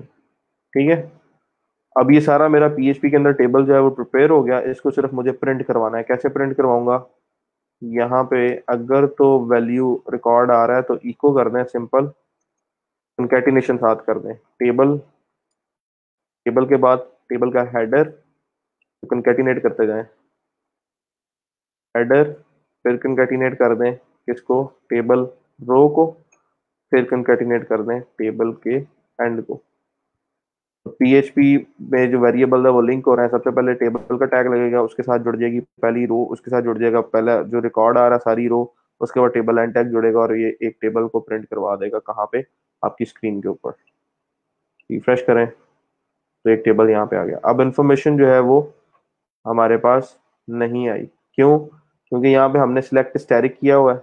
Static का मतलब है लेके आओ, और ड्राइवर आईडी हमने यहाँ पे वेयर में पास नहीं किया, ऊपर से हम लोग ले रहे हैं गेट से ड्राइवर आईडी, वेयर कंडीशन में पास करेंगे तो एक रो आएगी, एक रो आएगी, तो हम लोग यहाँ से डाटा लेंगे। लेकिन वो भी हम ये कोड भी गलत कर रहे हैं, चलो उसको फिक्स करते हैं। अच्छा जी, सबसे पहले select static from table driver where, where ID is equal to concatenate करके ड्राइवर आईडी पास करें। अब हमारे पास एक रिकॉर्ड आएगा। जब एक रिकॉर्ड आएगा तो वो रिकॉर्ड अब रो में किस तरह आएगा, रो इज इक्वल टू रिजल्ट का फेच एसोसिएट। जब तक आप नहीं करेंगे, अगर हम लूप में करते हैं इसका मतलब है मल्टीपल रोज है, अगर हम वन टाइम करते हैं इसका मतलब एक ही रो है जो हम रिकॉर्ड में हम लेना चाह रहे हैं। अब मेरे पास डाटा यहाँ पे शो हो गया, ठीक है। और अब अगर आप एडमिन है और इस ड्राइवर को एडिट करना चाह रहे हैं तो दो एक्स्ट्रा कॉलम बना लें। कल को आप इसको एडिट करना चाह रहे हैं तो आप यहाँ पे एडिट, और डिलीट करना चाह रहे हैं तो डिलीट कॉलम, और यहाँ पे आप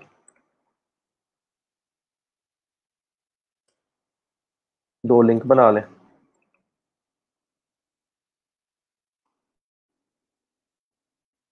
अब क्योंकि हमने वो स्क्रीन करेक्ट की नहीं बनाई जहां पे हम इसको एडिट या डिलीट करेंगे फॉर्म के थ्रू, तो वो स्क्रीन भी हमें बनानी पड़ेगी।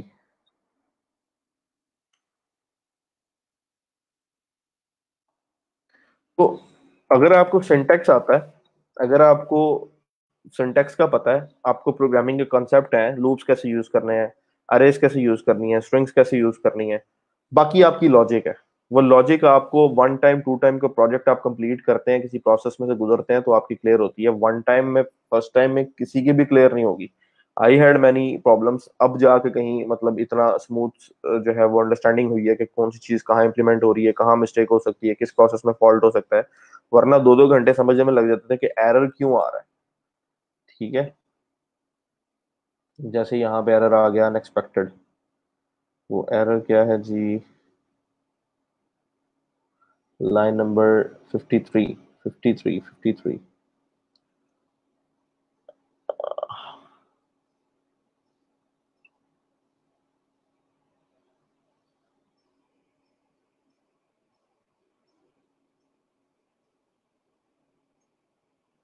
Syntax error unexpected edit.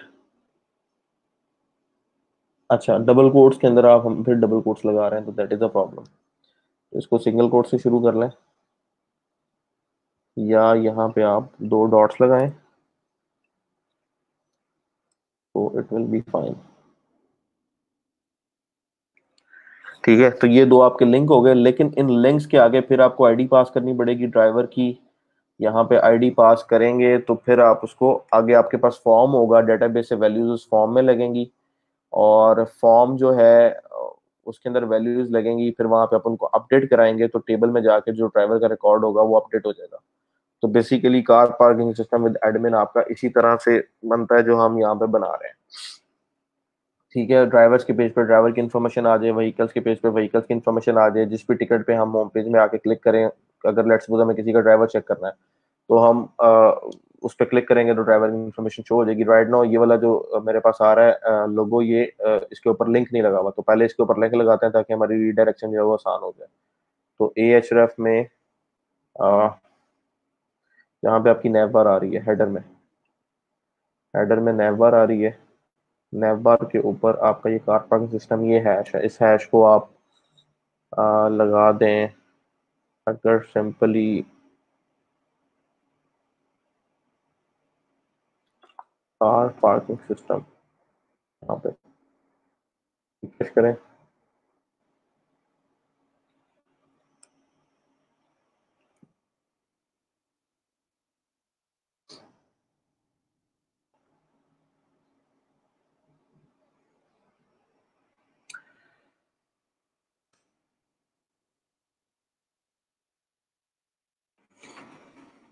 ये लिंक दे दें, ठीक है। तो ये होम पे आ जाएगा, ठीक है। और होम पे यहाँ पे भी आप अपना पाथ लोगो जो भी लगाना चाहें लगा लें। तो बाय डिफॉल्ट अगर आप एडमिन नहीं है, होम पेज पे आएंगे तो आपको ये इन्फॉर्मेशन यहाँ पे मिल रही होगी, ठीक है। अब क्योंकि यहाँ पे मेरे पास सेशन है, तो सेशन की वजह से ये मेरे पास डाटा एडमिन का भी शो हो रहा है। अगर मैं इसको इनकॉग्निटो में ओपन करूँ तो मेरे पास यहाँ पे पार्किंग की इन्फॉर्मेशन आनी चाहिए, यूजर का नेम नहीं आएगा। अब अगर मैं अली पे क्लिक करूँ तो ड्राइवर की इन्फॉर्मेशन तब तक नहीं आनी चाहिए जब तक आप लॉगिन ना हो। तो ड्राइवर के पेज के ऊपर हमने चेक लगाया हुआ है, अगर आप कोड में देखें दोबारा तो ड्राइवर डॉट जो ड्राइवर इन्फो का पेज है उस पर चेक लगा हुआ है। अगर सेशन लॉगिन नहीं बना हुआ तो यूजर को लॉगिन पे लेके जाओ। तो कोई भी बंदा अगर होम पेज पे आकर ड्राइवर की इन्फॉर्मेशन चेक करना चाहेगा तो उसको पहले लॉगिन करना पड़ेगा, और क्योंकि लॉगिन सिर्फ एडमिन कर सकता है तो इस वजह से ड्राइवर की इन्फॉर्मेशन जो हमारे पास वो सेव है। उसको कोई देख नहीं सकता। सो यहाँ तक आप लोगों को अगर समझ आई है कि सिस्टम कैसे बनता है तो आई थिंक गनीमत है, क्योंकि इसी तरह से आप बाय पार्ट चीजें बनाते हैं और एक प्रोजेक्ट को कंप्लीट करते हैं। तो अब अगर सोचें, अगर आपसे कोई बंदा फाइवर पे आके क्यूरी करता है कि आई नीड सिस्टम जहाँ पे डाटा एंटर हो रहा हो, डिफरेंट लोगों का फॉर्म्स हो और रिपोर्ट्स हो और पीडीएफ जनरेट हो और क्यूआर जनरेट हो, तो आपको समझती आइडिया हो जाएगा कि हाँ यार ये सारा डूएबल है। अगर तो इसमें प्लगइन से हेल्प मिल सकती है तो मैं वर्डप्रेस यूज कर लेता हूँ, नहीं तो मैं कोर में बना लेता हूँ। मुझे कोर में बनाना आता है, तो मुझे सिर्फ अपनी डेटाबेस को आइडेंटिफाई करना है और टेबल्स क्रिएट करने हैं और देखना है कहाँ पे कौन सा प्राइमरी सिस्टम है, कहाँ कौन सा फॉरेन की सिस्टम है, कैसे लिंक होगा। उसके बाद आप अपनी स्क्रीन वन बाय वन बनाएंगे। लेकिन अब आपको एटलीस्ट ये आइडिया हो गया कि यार इस स्क्रीन को क्रिएट करने में इतना टाइम लग रहा है। अब जैसे आपके सामने इस प्रोजेक्ट को हमें तीसरा या चौथा दिन है, तो तीसरे चौथे दिन में तकरीबन टोटल 8 आवर्स में मैंने ये चीज आपके सामने बनाई है। तो 8 आवर्स में हम क्या बना सके हैं? आपका लॉगिन पेज, लॉगिन से डैशबोर्ड, डैशबोर्ड से vehicles, I don't know vehicles यहाँ पे लिंक्ड है या नहीं, व्हीकल्स का पेज बना है और डैशबोर्ड पे आपके ड्राइवर का पेज बना है। तो यानी कि 8 घंटे में सिर्फ आपने 2 या 3 स्क्रीन बनाई है और अभी इस प्रोजेक्ट में कोई खास फंक्शनैलिटी नहीं है, एडिटिंग नहीं कर रहे डाटा की, सिर्फ अभी लिंक लगाया, अभी डाटा एडिट नहीं किया, अपडेट नहीं किया। तो जितनी एंटिटीज है, मेंबरशिप कार्ड की एंटिटी है, व्हीकल की एंटिटी है, ड्राइवर की एंटिटी है, तो आप ये समझ लें कि एक स्क्रीन को बनाने में कम से कम आपके 2 घंटे लग रहे हैं। तो आपकी एक एंटिटी यानी एक ड्राइवर का सिस्टम में स्टोर कराना, उसको अपडेट करना, डिलीट करना, 3 स्क्रीन है।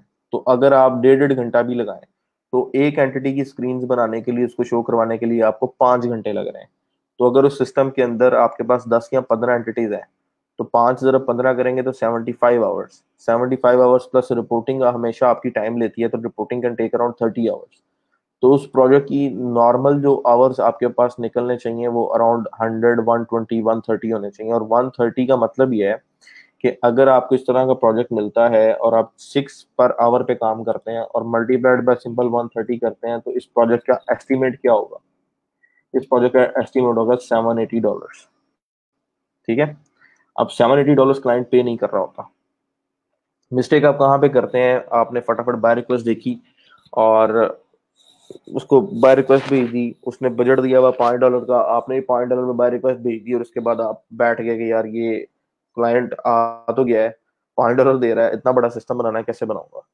सो आपने ये बजट निकाला और इस बजट को फिर आप क्लोजली रिलेटेड कर लें। उस बंदे का जो उस पर बजट दिया हुआ है, 200 दिया हुआ है, 250 दिया हुआ है, आपको समझ आती है कि हाँ यार ये 200-250 है, मेरे पास कैलकुलेशन में 780 निकल रहा है। लेकिन अगर मैं इसको लेट सपोज 350-400 में भी करता हूँ तो मुझे फिर भी पैसे बचते हैं। यानी कि मैं अपने रेट को अगर $6 पर आवर से $3 पर आवर पे कर लेता हूँ शुरू में, तो मुझे 390 में पैसे फिर भी बचते हैं। 390 का मतलब है अगर आप 390 को, अगर आप 390 मल्टीप्लाइड बाय 165 जो डॉलर रेट चल रहा है उस पर लेके आए तो आपके कितने पैसे बनते हैं एक सिस्टम के? 64,350, जो कि आपकी कम अज कम, अगर अभी आप सॉफ्टवेयर हाउस ज्वाइन करें इस कंडीशन में, तो मेरा ख्याल है कि आपको 12 या 15 हज़ार से ज्यादा पैसे नहीं मिलेंगे। ठीक है।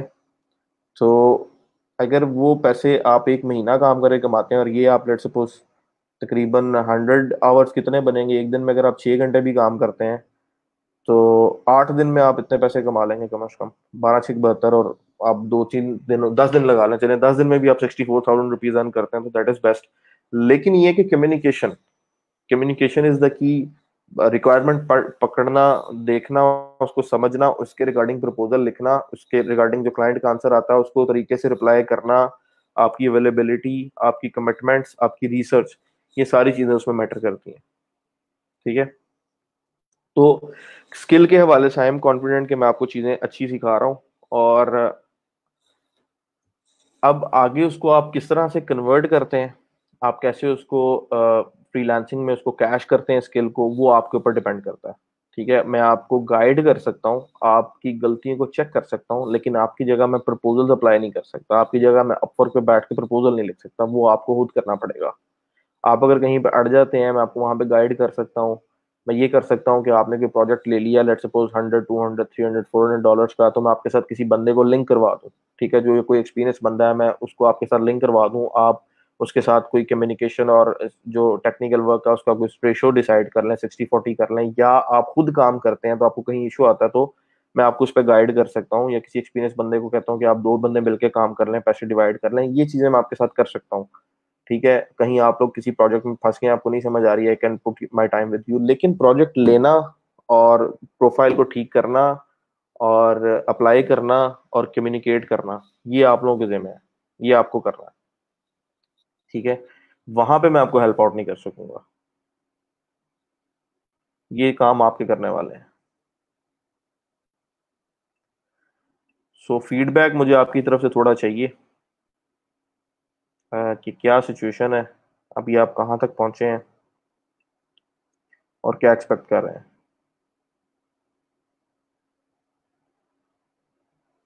सैयद मोहसिन अली शाह साहब, आज आपने एंग्री इमोजी भेज दिया, खैर है,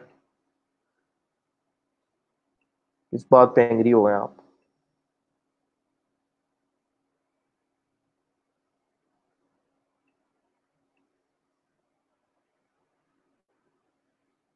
जिसका गुस्सा हम पे उतारी जा रहे हैं।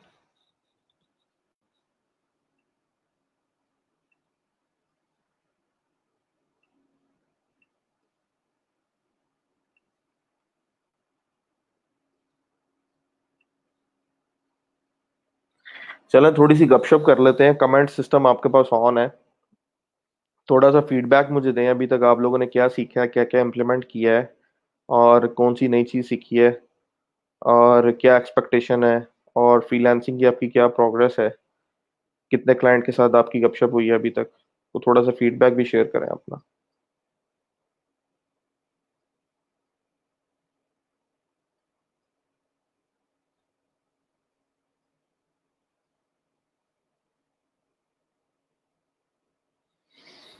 जी, असद अली, हसन, इतरत, किरण डॉल, एक दो और लोग हैं, हुसना राजपूत।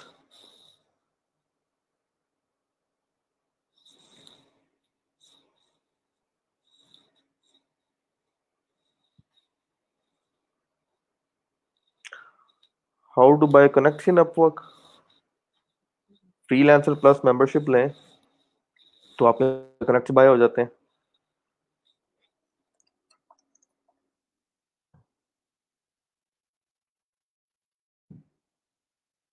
मैंने आप लोगों को बोला था, जब हमारा कोर्स स्टार्ट हुआ था, कि कोशिश करेंगे मिजान बैंक का आप लोग अकाउंट बनवा लें, क्योंकि अपवर्क के साथ मिजान का कार्ड जो है वो अटैच हो जाता है, और उससे आप जाके फ्रीलांसर प्लस मेंबरशिप लेंगे तो आपको पर मंथ 70 कनेक्ट्स मिलेंगे। ठीक है, जैसे ये आर्टिकल है, connects are used to submit proposal for job, submitting a proposal to a job requires up to 6 connects. Use करें कनेक्ट्स, तो use connects to submit proposal for all kind of jobs, when a client invites you to bid you do not need connects. जब आपको client invite करता है, जब client आपको offer भेजता है, when you send a proposal with in enterprise talent cloud, तब ये 3 चीजों के लिए आपको कनेक्ट्स नहीं चाहिए, अदरवाइज आपको कनेक्ट्स चाहिए। तो आपको करना क्या है, सेटिंग में जाना है, मेंबरशिप एंड कनेक्ट्स में जाना है, वहां पर जाके आपको क्लिक ऐड मोर कनेक्ट्स, या आप जो है वो पिक कर लेंगे freelancer plus membership. Freelancer plus membership pick करेंगे तो आपको $15 या $20 उसके देने पड़ते हैं और आपको 70 कनेक्ट्स मिल जाते हैं। उस मेंबरशिप के लिए आपको पेमेंट करनी पड़ती है, उस पेमेंट के लिए आपको एक कार्ड चाहिए होता है। तो वो कार्ड जो है, हमारा नॉर्मल बैंक अकाउंट कोई भी जो है वो लिंक नहीं हो रहा, मतलब अलाइड बैंक का लगाना चाह रहे हैं, एमसीबी लगाना चाह रहे हैं, एमसीबी लाइट शायद काम कर जाए, I am not very sure, क्योंकि वो यूजली डिमांड करते हैं हमसे क्रेडिट कार्ड, तो क्रेडिट कार्ड हमारे पास नहीं होता, क्योंकि ये पेमेंट होती है रिकरिंग। रिकरिंग पेमेंट के लिए आपको अपने बैंक को बोल के सेशन ऑन करवाना पड़ता है कि मैं जिस वेबसाइट के ऊपर पेमेंट करने लगा हूँ वो मेरी पर मंथ पेमेंट है, तो अगर किसी किस्म का आपने कोई रिस्ट्रिक्शन लगाई है कि पर मंथ पेमेंट अप्लाई ना हो, तो उसको खत्म कर दें। उससे क्या होगा कि हर महीने अपर जो है वो 2-3 तारीख को आपके अकाउंट से $15, $16, $18 की जो पेमेंट जो भी बनती होगी उसको डिडक्ट करता जाएगा, और आपको हर महीने जो है 2-3 तारीख को 70 कनेक्ट्स मिल जाएंगे। 70 कनेक्ट्स में आप जो है वो अप्लाई करते जाएंगे।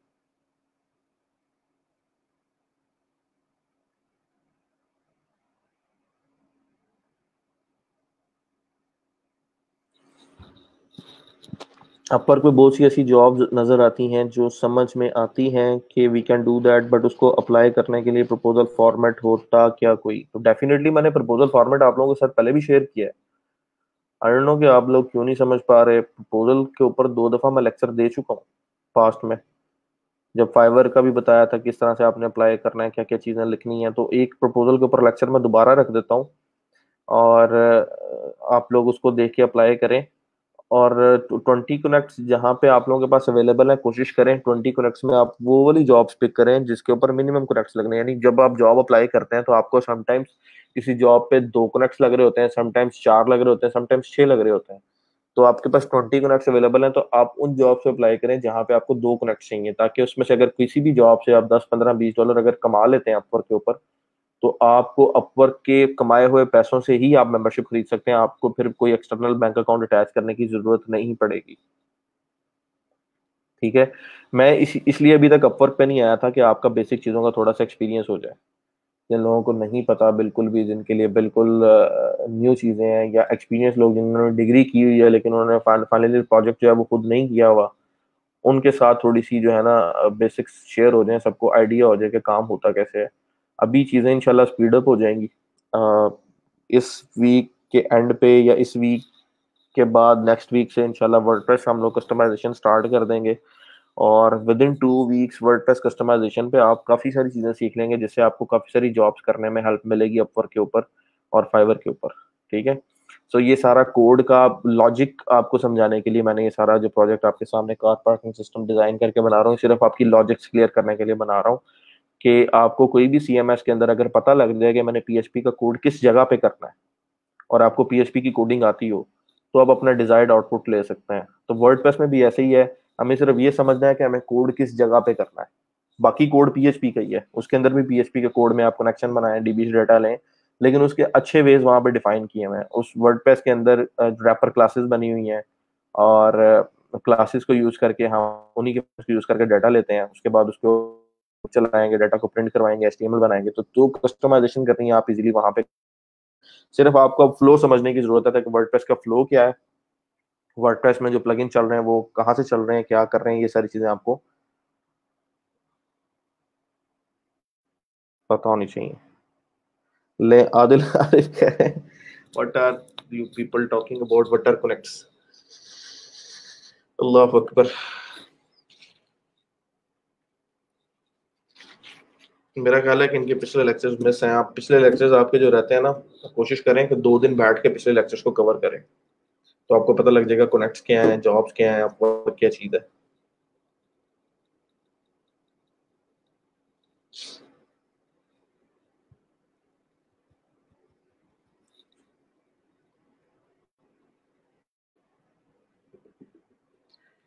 इसके अलावा किसी का कोई क्वेश्चन है तो आप मुझे पूछ सकते हैं। फीडबैक थोड़ा सा मुझे आपका चाहिए। चले, हो जाता है समटाइम बंदे के साथ नहीं आइडिया ना, मुस्कुराने की जरूरत नहीं है, खैर है, सबके साथ होता है। There is always first time for everything.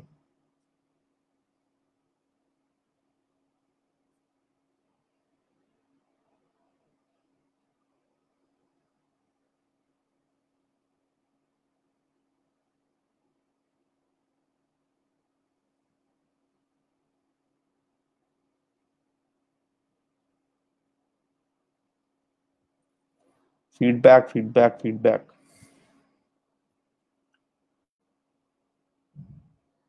That is important for मी।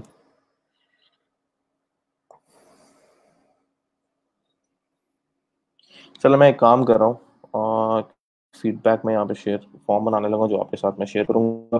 ठीक है। और उस पर आप लोग अपना नेम और अपना जो भी आपका फीडबैक है वो दे सकते हैं। नेम नहीं देना चाह रहे, एनोनिमस भी दे सकते हैं, ताकि आई विल अंडरस्टैंड कि कहाँ कहाँ क्या इश्यूज आ रहे हैं। क्योंकि जब तक आप मुझे फीडबैक नहीं देंगे मुझे कुछ समझ नहीं आएगा कि आप कहाँ इम्प्रूवमेंट चाह रहे हैं।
ठीक है जी।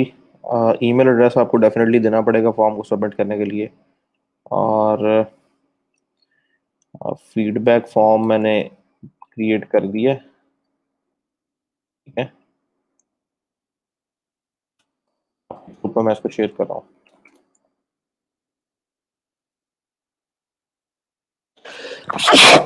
अल्हम्दुलिल्लाह।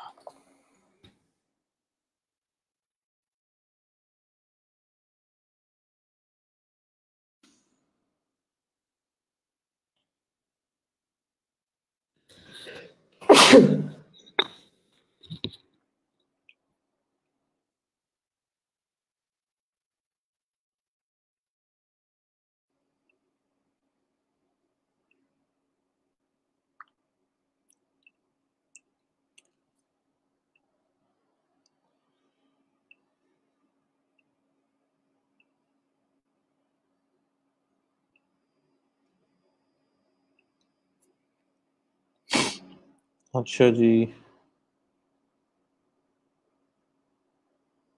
सर जेएस एंड जेक्यूरी भी ऐड है हमारे कोर्स में।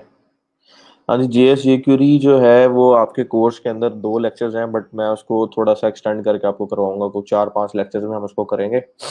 नॉर्मली जब हम वर्डप्रेस स्टार्ट करेंगे तब वर्डप्रेस के अंदर ही इंशाल्लाह आपकी जावास्क्रिप्ट जेक्यूरी में कवर करवा दूंगा। चलो जी, अच्छी लर्निंग हो रही है, वेरी गुड। जैसे एग्री ऐड हो जाएगी, जैसे सीएसएस के लेक्चर्स मिस हुए हैं, अदरवाइज तो मेरे सारे लेक्चर्स अटेंड किए हैं। तो आपका जो फ्रीलांसिंग का पहला वीक है, पहले वीक या सेकंड वीक है, आपने को लेक्चर मिस किए हैं, उसमें अपवर्क का भी लेक्चर होगा, उसको देखिएगा दोबारा। अच्छा जी, शोएब मदर साहब, थैंक यू। अच्छा, मैंने ये कॉपी कर लिया लिंक और मैं आपके ग्रुप में पेस्ट कर रहा हूँ। तो आप लोग जो भी आपका फीडबैक है रिगार्डिंग ट्रेनिंग दे सकते हैं, ताकि किस तरह से how can we make it better, मुझे थोड़ा सा पता लगे आप लोगों की तरफ से क्या सजेशन है।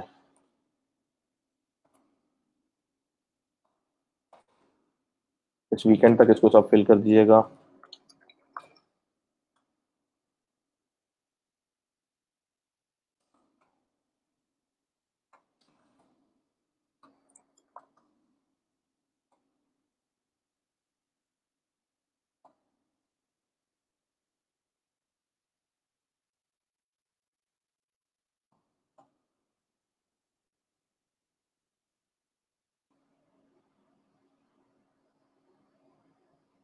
चलें, ग्रुप में मैंने आपके पोस्ट कर दिया।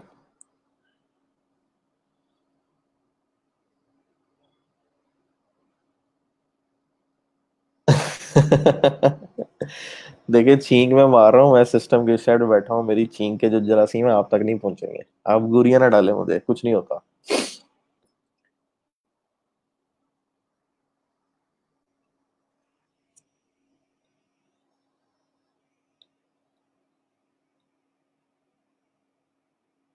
सो क्या क्या गोल्स लेके आप लोग जो हैं इस ई रोजगार में आपने रजिस्टर किया था, थोड़ा सा मुझे ये तो बताएं। मतलब $1 million सोच के हम लोग आए होंगे। यस, जाते ही पहले महीने 2-3 लाख रुपए महीना निकाल लेना है। क्या क्या गोल्स थे, कहाँ कहाँ से सुना था, थोड़ा सा यही बताएं मुझे। किस किसने कहाँ से सुना ई रोजगार का, और how do you registered with this course, और कैसा एक्सपीरियंस रहा। बिकॉज मेरा अभी तक का जो एक्सपीरियंस है वो ऑफलाइन का है, ठीक है, यानी कि हम लोग क्लासेस जो करवाते थे वहाँ पे फिजिकली सेंटर में, जीसी यूनिवर्सिटी में, सियालकोट में, और जेहलम के अंदर, पंजाब यूनिवर्सिटी के अंदर। तो वो एक्सपीरियंस ज़रा डिफरेंट था। ठीक है। सो अभी आप लोगों का क्या एक्सपीरियंस है इस ऑनलाइन क्लासेस के हवाले से, और स्पेशली आपने कहाँ से सुना, कैसे आपको पता लगा ये रोजगार का, और क्या एक्सपेक्टेशन सेट की है, ये थोड़ा सा मुझे बताएं, वन बाय वन कमेंट में से करते जाएं। क्योंकि एक ही मीडियम है, मैं ही आपको बोल के यहाँ पे अपनी आवाज सुना सकता हूँ, आप नहीं सुना सकते, तो आप लिख के बता दें।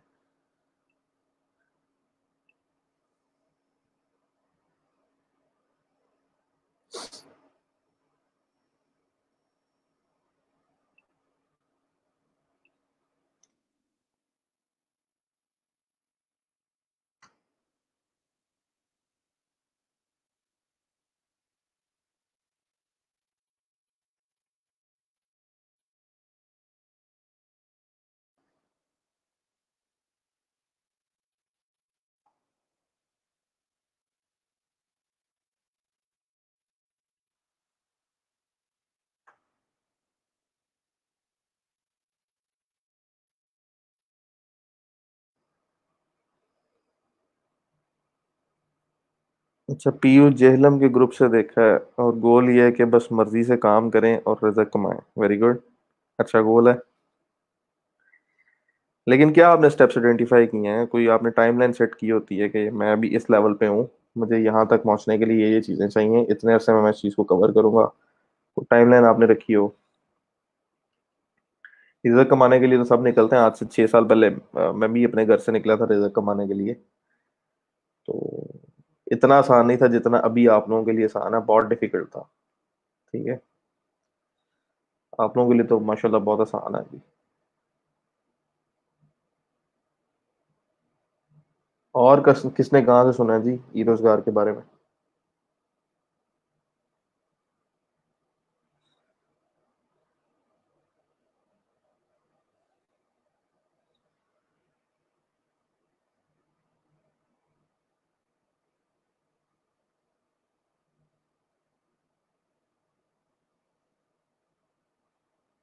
बाकियों ने बिल्कुल नहीं सुना, वैसी ऐड देख के अप्लाई किया है, क्या किया है?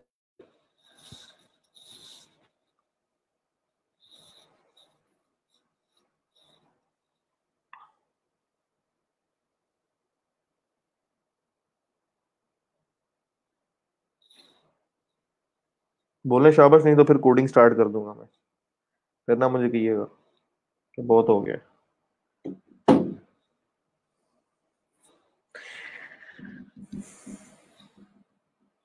अच्छा, एक काम आप लोगों ने करना है। जिस तरह का ये पार्किंग सिस्टम है, इस तरह का आपने कोई एक सिस्टम डिजाइन करना है।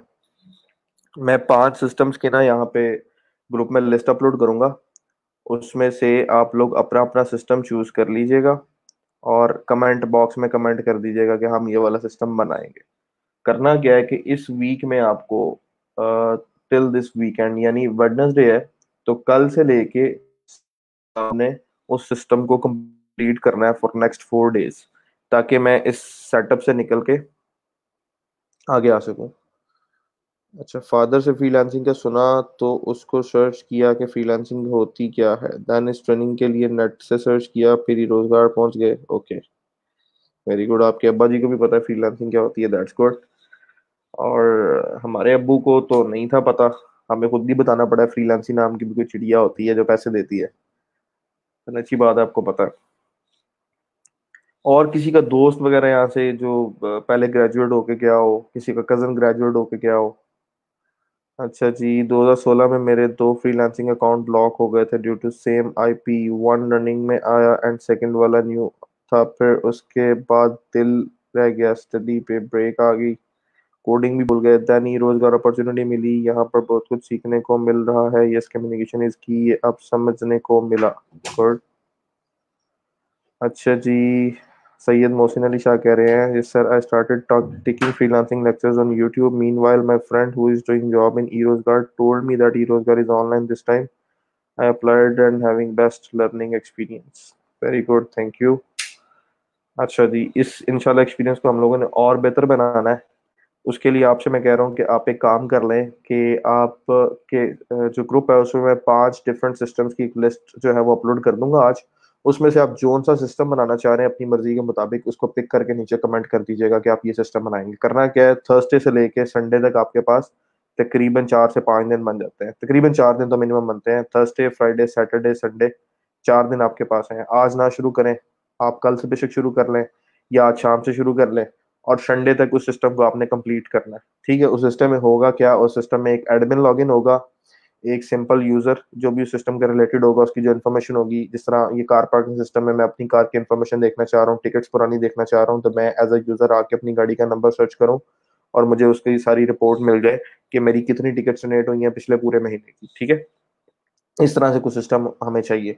तो वो 5 सिस्टम मैं वहां पे लगा दूंगा। 5 सिस्टम में से आप जो भी बनाना चाह रहे हैं आप उसको शुरू करें, और वीकेंड तक जितना वो कंप्लीट होता है उसको एज एन असाइनमेंट आप सबमिट करवा दें। ठीक है। उसमें होगा क्या कि आप इन सारे प्रोसेसेस है जिसमें हम पिछले 4-5 दिन से कोडिंग करते हुए गुजर रहे हैं, आप इन गो इन सारे प्रोसेसेस से गुजरेंगे तो चीजें आपकी होंगी रिपीट। जब चीज रेपिटेशन में आ जाए, जब चीजें रिपीट होनी शुरू हो जाए, तो आपके वो बिल्कुल जेहन में बैठ जाती हैं, आपको याद रहती हैं, आप भूलते नहीं है। तो इस प्रैक्टिस से क्या होगा कि हमें रेपिटेशन से उसका बेनिफिट ये होगा कि हम हमारी जो स्ट्रेंथ है कोडिंग की वो बेहतर हो जाएगी, लॉजिक क्लियर हो जाएंगे, और फिर आगे वर्डप्रेस में जाके काम करना हमारे लिए काफी आसान होगा। नहीं तो वर्डप्रेस में इससे एडवांस कंसेप्ट्स हैं, ठीक है, इससे समझ लें कि दो और चीजें आ गई हैं, इससे कम नहीं है, इससे काफी ज्यादा है। तो मैं ये चाह रहा हूँ कि आप इस पार्ट को कंप्लीट कर लें ताकि मैं नेक्स्ट वीक में वर्डप्रेस स्टार्ट करूँ। वर्डप्रेस के कम से कम 2 वीक्स आपके कंप्लीट हो जाए तो आप कॉन्फिडेंटली फाइवर पे भी काम कर सकें और अपवर्क पे भी काम कर सकें। इसके अलावा 2 डिफरेंट CMS और हैं वर्डप्रेस के अलावा जिन पे मैं चाह रहा हूँ कि मैं आपको काम करवाऊँ, ठीक है, क्योंकि उनकी मार्केट में डिमांड है। और मैं चाहता हूँ कि आप में से हर बंदा, मिनिमम हर बंदा $100 तो लाजमी अर्न कर ले। ये मिनिमम गोल बता रहा हूँ। वैसे मैं अपने बच्चों के लिए ऑफलाइन क्लासेस में मैंने मिनिमम गोल सेट किया होता था $300 का। तो at the end of the session हमारी अर्निंग जो है 2,000, 3,000, 4,000, $5,000 हो जाती थी, ठीक है। अभी क्या सिचुएशन है, आप लोगों के साथ इंटरेक्शन नहीं हुआ प्रॉपर। कोई लोग ऐसे हैं जो अंदर पेपर दे रहे हैं, किसी के एग्जाम चल रहे हैं, किसी की ड्यूटी चल रही है, किसी का क्लासेस का मसला है, क्लासेस अटेंड कर रहे हैं। तो वो एक बार स्कैटर्ड सा इन्वायरमेंट बना हुआ है। तो मैं अपने उस गोल को नीचे लेके आया हूँ कि एटलीस्ट $100 पर पर्सन जो है, जो लोग ट्रेनिंग ले रहे हैं वो कमा लें ड्यूरिंग दिस ट्रेनिंग। तो it is more than enough for us. आपका भी एक्सपीरियंस हो जाएगा और मैं भी, मुझे भी सेटिस्फेक्शन होगी कि यार जो बचा है एटलीस्ट कुछ ना कुछ वो अर्न करके गया, उसकी बुनियाद बन गई है। आगे जाके उसको इंक्रीज करता है, खत्म कर लेता है, वो उसके ऊपर है। एटलीस्ट जितनी देर मेरे पास है वो कुछ ना कुछ करके जाए, ठीक है। सो करना ही है कि इस वीकेंड तक आप उस प्रोजेक्ट को कंप्लीट करें ताकि मैं स्टार्ट करूं आगे वर्डप्रेस को। और वर्डप्रेस के अंदर जो चीज़ें हैं आपकी वन बाय वन वो सारी जो चीज़ें हैं वो मैं आपके साथ शेयर करता जाऊं और आप उनको साथ साथ इंप्लीमेंट करेंगे। क्योंकि ये असाइनमेंट आपकी इस वीक में ख़त्म होगी तो वर्डप्रेस की कम से कम 5 असाइनमेंट्स आपकी जो कि आपको साथ साथ करनी है। उसी के अंदर आपकी जावास्क्रिप्ट JQuery की असाइनमेंट्स भी होंगी। तो वो कंप्लीट करेंगे तो then you will be very confident on going on different platforms. तो फिर मैं आपको बताऊँ, फिर प्लेटफॉर्म्स पे आ जाऊंगा, किस किस प्लेटफॉर्म पे जॉब अप्लाई करनी है, प्रपोजल किस तरह का होना चाहिए, क्या आपने कहना है क्लाइंट को, रिस्पॉन्स है तो क्या चीज़ बतानी है। So we will come to this step. तो मैं चाह रहा हूँ कि बिल्कुल ऐसा ना हो कि हम हवा में तलवारें मारते जाएं, हम मतलब अप्लाइयाँ करते जा रहे हैं और हमें पता नहीं है काम कैसे करना है, और अकाउंट अपना बंद करवा लें। क्योंकि अपवर्क का अकाउंट एक दफ़ा बंद हो गया दोबारा नहीं बनेगा। फाइवर का बन जाएगा, फ्रीलांसर का बन जाएगा। Upwork and people per hour, ये दो ऐसे आपके वेबसाइट्स हैं जिनके ऊपर आपके अकाउंट फॉर लाइफ टाइम होते हैं। एक दफा बैन हो जाए उसके बाद आप बना तो लेंगे किसी न किसी तरीके से, अगर सिस्टम ने डिटेक्ट कर लिया तो वो अकाउंट को डीएक्टिवेट कर देगा, नो मैटर व्हाट, कितने पैसे पड़े हैं, कितने रिव्यूज हैं, दैट डजंट मैटर। अगर उन्होंने एक दफा आपको ब्लॉक कर दिया अब दोबारा नहीं बना सकते। I have been the victim of this thing in 2017। सो इस वजह से मैं तब से बड़ा मतलब चीज़ों मोहतात लेके चलता हूँ चीज़ों को। लोग जो इन प्लेटफॉर्म पे काम करते हैं उनको बता देता हूँ कि यार ये तरीका है, स्किल अपनी बेहतर कर लो, उसके बाद जो है वो इन प्लेटफॉर्म के ऊपर आप खुल के अच्छे तरीके से काम कर सकते हो और ज्यादा पैसे कमा सकते हो। तो ये आपने कर लेना। दूसरी चीज जो है, एक चीज आपके साथ और शेयर करनी थी मैंने। जब हम कोड करते हैं सारे का सारा, जब प्रोफेशनल लाइन के अंदर जब हम कोडिंग करते हैं तो हम इस तरह से, लेट्स सपोज कि एक प्रोजेक्ट है और उस प्रोजेक्ट को हम लोगों ने उसका फ्रंट एंड भी बनाना है, बैक एंड भी बनाना है। तो नॉर्मली एक सॉफ्टवेयर हाउस के अंदर फ्रंट एंड डेवलपर और बंदा होता है, बैक एंड डेवलपर और बंदा होता है। अगर छोटी कंपनी हो, स्टार्टअप हो या फ्रीलांसिंग की सर्विसेज दे रहे हो तो वहां पे एक ही बंदा होता है जो कि फुल स्टैक डेवलपर है। जिस तरह से मैं आपका फ्रंट एंड पे भी काम करवा रहा हूँ, बैक एंड पे भी काम करवा रहा हूँ, तो एज अ फुल स्टैक मैं काम कर रहा हूँ। कुछ लोग सिर्फ बैक एंड पे काम करते हैं, कुछ सिर्फ फ्रंट एंड पे काम करते हैं। तो जब आप काम कर रहे होते हैं बीइंग अ डिफरेंट डेवलपर, आप बैकएंड को डील कर रहे हैं, कोई और बंदा फ्रंट एंड को डील कर रहा है, तो आपको उस प्रोजेक्ट की फाइल्स को मर्ज करना पड़ता है। जब आप प्रोजेक्ट की फाइल्स को मर्ज करने लगते हैं तो समटाइम्स आप मिस्टेक कर देते हैं। आप की फाइल्स हार्ड में पड़ी हैं, आपका लैपटॉप की जो है वो विंडो करप्ट हो गई, आपका डाटा ज़ाया हो गया। आपकी लेट सपोज हार्ड जो है वो करप्ट हो गई तो आपका डाटा ज़ाया हो गया। या लेट सपोज आपने जो फाइल वर्जन थे वो सेव नहीं किए, अब आपका बैकअप कहीं और पड़ा हुआ है और आप उसको मर्ज नहीं कर पा रहे। तो ये जितने फाइल सिस्टम के जितने इश्यूज हैं उनसे जान छुड़ाने के लिए हमारे पास ऑनलाइन टूल है जिनको हम यूज करके अपने प्रोजेक्ट के कोड को मेंटेन करते हैं, जिसको हम बोलते हैं वर्जन मैनेजमेंट। तो हमने वर्जन मैनेजमेंट को भी साथ सीखना है ताकि आप जब बिग क्लाइंट के साथ काम करेंगे, जो लोग लाइनक्स सर्वर और डेडिकेटेड सिस्टम्स यूज करते हैं, वो अपने कोड को वर्जन मैनेजमेंट के थ्रू मैनेज कर रहे होते हैं। तो वर्जन मैनेजमेंट हमने साथ साथ सीखनी है, जिसमें होगा क्या कि हमारी जितना भी कोड होगा उस सारे की एक वर्जन जो है वो मैनेज हो जाएगा। जिस तरह से आप तो सुनते हैं कि सॉफ्टवेयर का फलां वर्जन आ गया 10.1.2, 10.1.3। तो ये जो वर्जन रिलीज होती है वो वर्जन मैनेजमेंट के थ्रू ही होती है कि आप सारे कोड को जब चेंजेस इंप्लीमेंट करते हैं वन बाय वन आप उसको डिफरेंट प्रोसेस से गुजारते हैं। याद रखिएगा जो भी वेबसाइट हम इंटरनेट पे देखते हैं, जैसे ये वेबसाइट देख रहे हैं, तो ये बेसिकली एक प्रोडक्ट सर्वर के ऊपर है, जो कि लाइव सर्वर कहलाता है, जहां से आपकी वेबसाइट चल रही होती है। इस वेबसाइट को इस मॉड में लाने से पहले 2-3 स्टेप से ये गुजरती है, जिसमें आपके पास एक डेवलपमेंट सर्वर होता है, एक टेस्टिंग या स्टेजिंग सर्वर होता है, और एक लाइव या प्रोडक्शन सर्वर होता है। डेवलपमेंट सर्वर डेवलपर्स के लिए होता है कि वो उस पर अपना सारा काम करके उस सर्वर पे चेक करते हैं, ठीक है, वो इंटरनल टीम के लिए होता है। टेस्टिंग सर्वर जो होता है या स्टेजिंग सर्वर जो होता है वो टेस्टिंग टीम के लिए होता है कि वो उस पर सारी चीजें डाल के टेस्टिंग टीम उस पर टेस्टिंग करती है, और उसके बाद उसको इंटरनल कंपनी की टेस्टिंग के लिए उस प्रोजेक्ट को टेस्टिंग सर्वर पर डाल दिया जाता है। और जब वो प्रोजेक्ट टेस्टिंग सर्वर की स्टेप से गुजरता है तब उसको प्रोडक्शन या लाइव सर्वर पर डाल दिया जाता है। वहां पर जाके आपकी लाइव टेस्टिंग तो नहीं, वहां पे आपकी पब्लिकली उसको यूज के लिए आपकी वेबसाइट अवेलेबल होती है। अच्छा गोल है। इतरत कह रही है कि गोल ये है कि पेरेंट्स को एटलीस्ट कुछ रिटर्न कर सके इंडिपेंडेंटली अर्न करके, तो अच्छा गोल है। इतने पैसे उन्होंने आप पे लगाए हैं पिछले मेरा ख्याल है कुछ 23-24 सालों में, तो कुछ ना कुछ तो उनको मिलना चाहिए, कोई राहत उनको भी मिलनी चाहिए। तो इंशाल्लाह will be there, Aahista Aahista लेकिन कंसिस्टेंसी के साथ हम लोग पहुंच जाएंगे। वर्जन लाइक इंक्रीमेंट एक कंप्लीट करके उस पर इंक्रीमेंट ही होता है आपका, लेकिन आपकी वो पीछे जितना भी लॉग होता है कि आपने फाइल जो है वो 2013 में एक वेबसाइट में एक फाइल बना के कोडिंग स्टार्ट की, 2013 में आपने जो चेंजेस की वो स्टोर होती जाती हैं। और आप वर्जन मैनेजमेंट का फायदा ये होता है कि आज आप 2018 में उस पर आप कोड करके 5 साल बाद आप वापस जाना चाह रहे हैं 2013 के कोड पे, तो आप सिंपल एक कमांड लिख के उस कोड पे वापस चले जाते हैं, ठीक है। आप एक कमांड लिख के उस कोड पे वापस चले जाते हैं। तो वर्जन मैनेजमेंट के कुछ टूल्स हैं, जिसमें हमारे पास सबसे जो ज्यादा पॉपुलर है दैट इज गिट, ठीक है। Free open source distributed version control system design to handle everything from small to very large projects with speed and efficiency.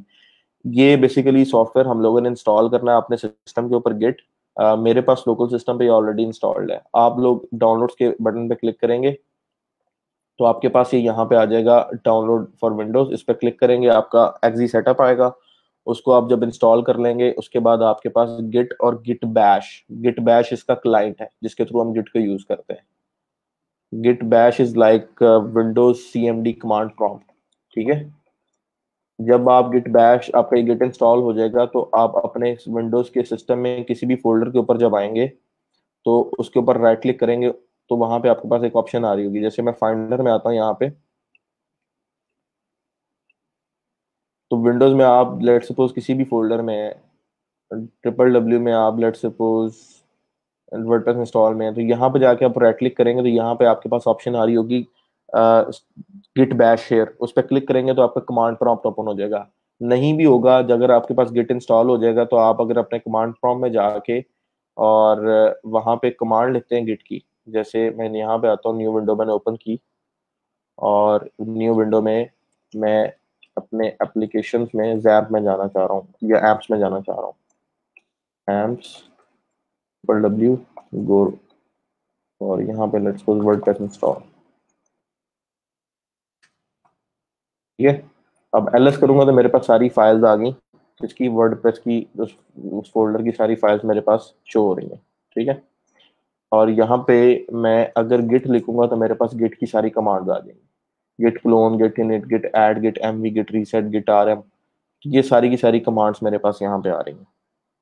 In commands को यूज करके हम अपनी फाइल का वर्जन मैनेजमेंट सिस्टम जो है उसको करते हैं। क्योंकि देखें आप कोड कर रहे हैं, आप 4 बंदे एक प्रोजेक्ट पे काम कर रहे हैं, तो यूनिवर्सिटी में अगर आपको याद होगा फाइनल ईयर प्रोजेक्ट, मुझे याद है कि मेरे पास मेरे फाइनल ईयर प्रोजेक्ट की 17 कॉपीज थी, 17 कॉपीज। और आज 5 साल बाद मुझे ये याद नहीं है कि उसमें से कौन सी कॉपी एक्यूरेट थी, क्योंकि हर कॉपी में मैंने कहीं ना कहीं डेट दी हुई थी। और जब हमारा वाइवा हो रहा था तो वाइवे के टाइम पे टीचर्स कुछ क्वेश्चन पूछ रहे थे बच्चों से, और बच्चों से वो क्वेश्चन पता लगते थे, तो उसकी बेस पे मैंने अपने जो वेबसाइट थी उसके 2 या 3 वर्जन बना लिए। एक में वाइवे के इस क्वेश्चन के मुताबिक आंसर है, एक में इसके मुताबिक आंसर है, एक में इसके मुताबिक आंसर है, और उसमें तीनों में कोई ना कोई मिस्टेक थी। और at the end of the day वो 2 वीक्स में बैठ के मैंने प्रोजेक्ट कंप्लीट किया, और अभी मुझे नहीं पता कि उसका कौन सा ऐसा जो है स्पेसिफिक वर्जन है जो कि ठीक है। तब तक मुझे भी इन चीज़ों का नहीं पता था कि प्रोफेशनली इन चीज़ों को मैनेज करने के लिए इस तरह के टूल्स और सिस्टम्स ऑलरेडी अवेलेबल हैं। तो आप अक्सर जब देखेंगे अपवर्क के ऊपर जॉब्स या पीपल पर आवर के ऊपर, तो वहां पे कई जगह पे रिक्वायरमेंट्स में लिखा होगा कि वर्जन मैनेजमेंट आती हो, गिट का पता हो, या गिट हब का पता हो, या गिट लैब का पता हो। तो इस तरह के वर्ड्स आप अक्सर सुनेंगे। तो जब आप अपने सिस्टम में डाउनलोड कर लेंगे विंडोज के ऊपर गिट को, तो आपके पास गिट बैश शेयर की कमांड आ जाएगी। राइट क्लिक के ऊपर किसी भी फोल्डर में जाएंगे, गिट बैश शेयर क्लिक करेंगे तो वो कमांड प्रॉम्प्ट ओपन हो जाएगा। या आप सीएमडी को ओपन करके डायरेक्टरी चेंज करके जाते हैं किसी भी फोल्डर के अंदर, वहां भी आप गिट की कमांड लिखेंगे। तो अगर आपका गिट का पाथ आपके माई कंप्यूटर के एनवायरनमेंट वेरिएबल में एडेड है, जो कि इंस्टॉलेशन में ऑटोमेटिकली ऐड हो जाता है, तो यहाँ पे आपको गिट की कमांड से ये सारी कमांड्स मिल जाएंगी। ठीक है। अब गिट करता क्या है? गिट बेसिकली आपकी फाइल को मैनेज करता है। जैसे मैं फाइनल ईयर प्रोजेक्ट की बात कर रहा था, तो उसमें हमने कुछ चीजें डिवाइड की थी 2 या 3 लोगों में जो डिफरेंट काम करेंगे। तो होता क्या था, अगर किसी का डाटा मैनेज करना है तो 3 यूएसबी सिस्टम को लगाई होती थी, वहां से ये फाइल उठा, वहां से दूसरी फाइल उठा, उसका कोड उठा के उसमें कॉपी कर, उसका कोड उठा के उसमें कॉपी कर, और तब एक रिजल्टेंट फाइल बनती थी। उसको फिक्स करने में फिर 15-20 मिनट लग जाते थे, एरर्स को रिजॉल्व करने में, वेरिएबल्स के नाम को सेम वगैरह करने में। तो एक प्रोजेक्ट को चलाने के लिए आपको काफी टफ टाइम मिल जाता था।